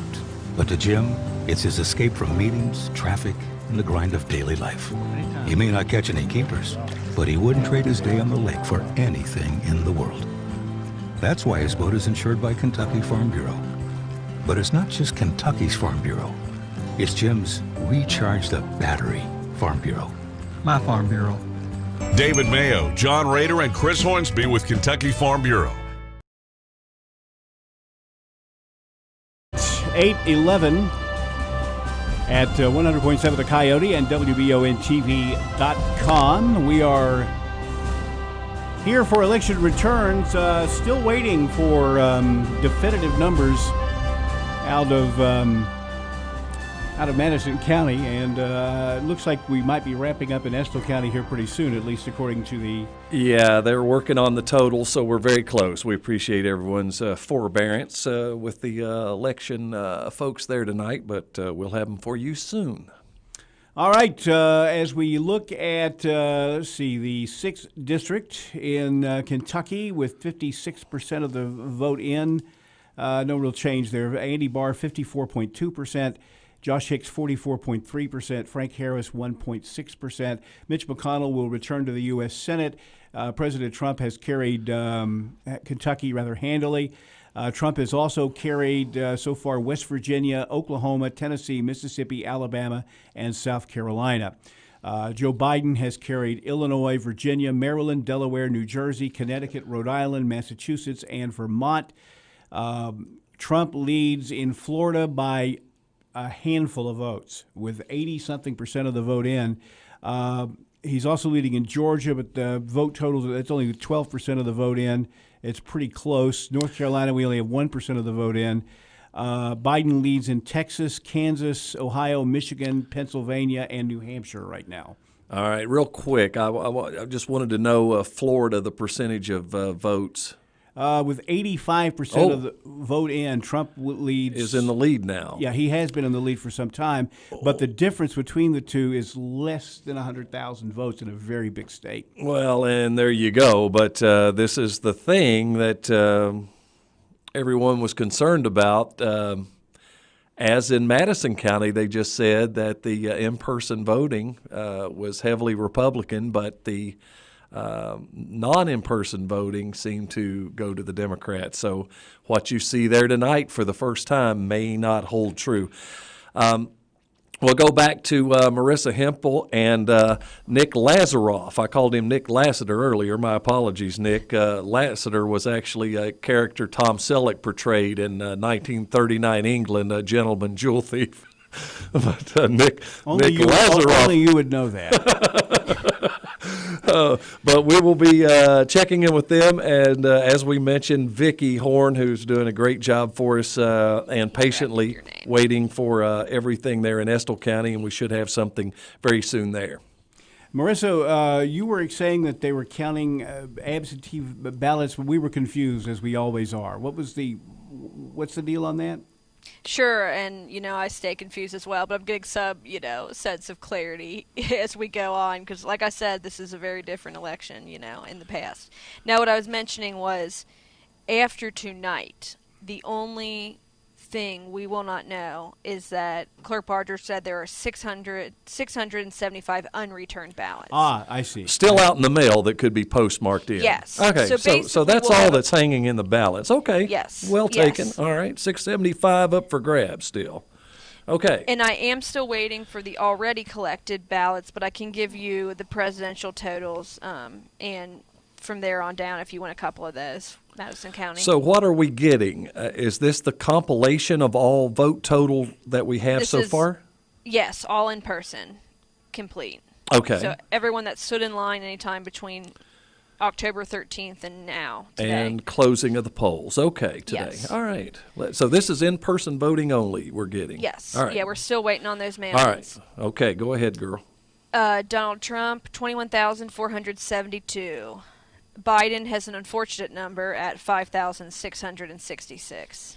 Okay. Well, Trump's been declared the winner in the state, so. Yeah, that's reflective. Yeah, but still, same Madison. With McConnell. Everybody wants to know how everybody voted. Okay. McConnell totals. Same thing. 20,356. Okay. Amy Mcgrath, 6,255. Okay.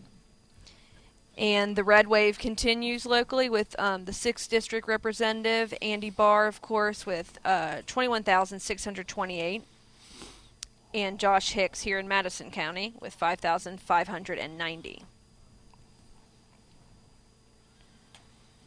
So again, we are still waiting on all those Dropbox votes and all that. They have the sticks. They've been uploading. So we're just patiently awaiting, and then that'll be the... Well, you have the local races for us with the in-person voting? Sure. 73rd District, Clark in Northern Madison Counties, Ryan Dotson. He looks like he took that so far, 1,964 versus the Democrat Kenny Blair challenger, 429. Okay. Again, this is only in-person voting, folks. Okay. Yes. State representative for 81st District, which is the central Madison County. That's one we've all been watching very closely. Deanna Frazier, 9,031 votes, the incumbent. And then Mike Eves, the Democrat, 3,609. Okay. So that one seems to be a margin. I mean, we'll see when these mail-in ballots come in. Yeah. Like I said, it might flip-flop, but Sure. we are seeing some discrepancies here, though. Okay, and Goforth and Van Winkle, we saw the projections. Goforth is running very, very strong in his district. Yes, And Jackson and again, these and are Laurel only, as well. Yeah, so these are only Madison County, but if it's reflective of this, it's looking like we can make some definitive answers. Goforth has 5,124 here in Madison County. Van Winkle? 1,567 votes. Okay. 91st District, this is that small little piece, and I Yep. think this might be everybody. For our Waco folks, Wesley and Combs. Wesley's got 470, Yeah. and Paula Clemens Combs, the Democrat, 85. All right.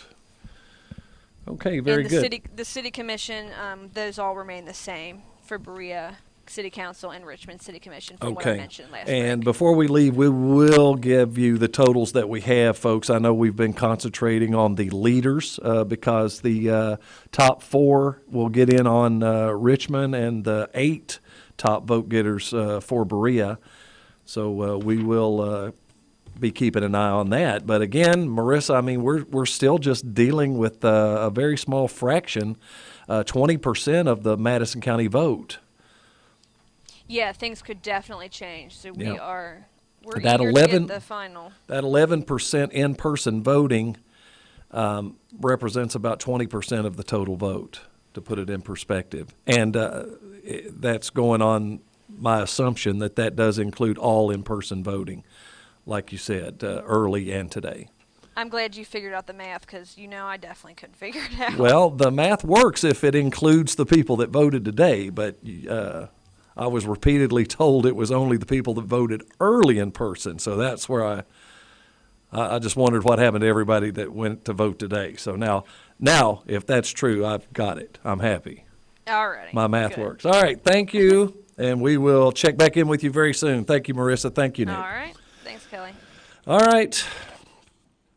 So there you go. And much still out there for us to account for in the vote. But we'll let the folks in Madison County, we've got a piece of the pie there, a little piece.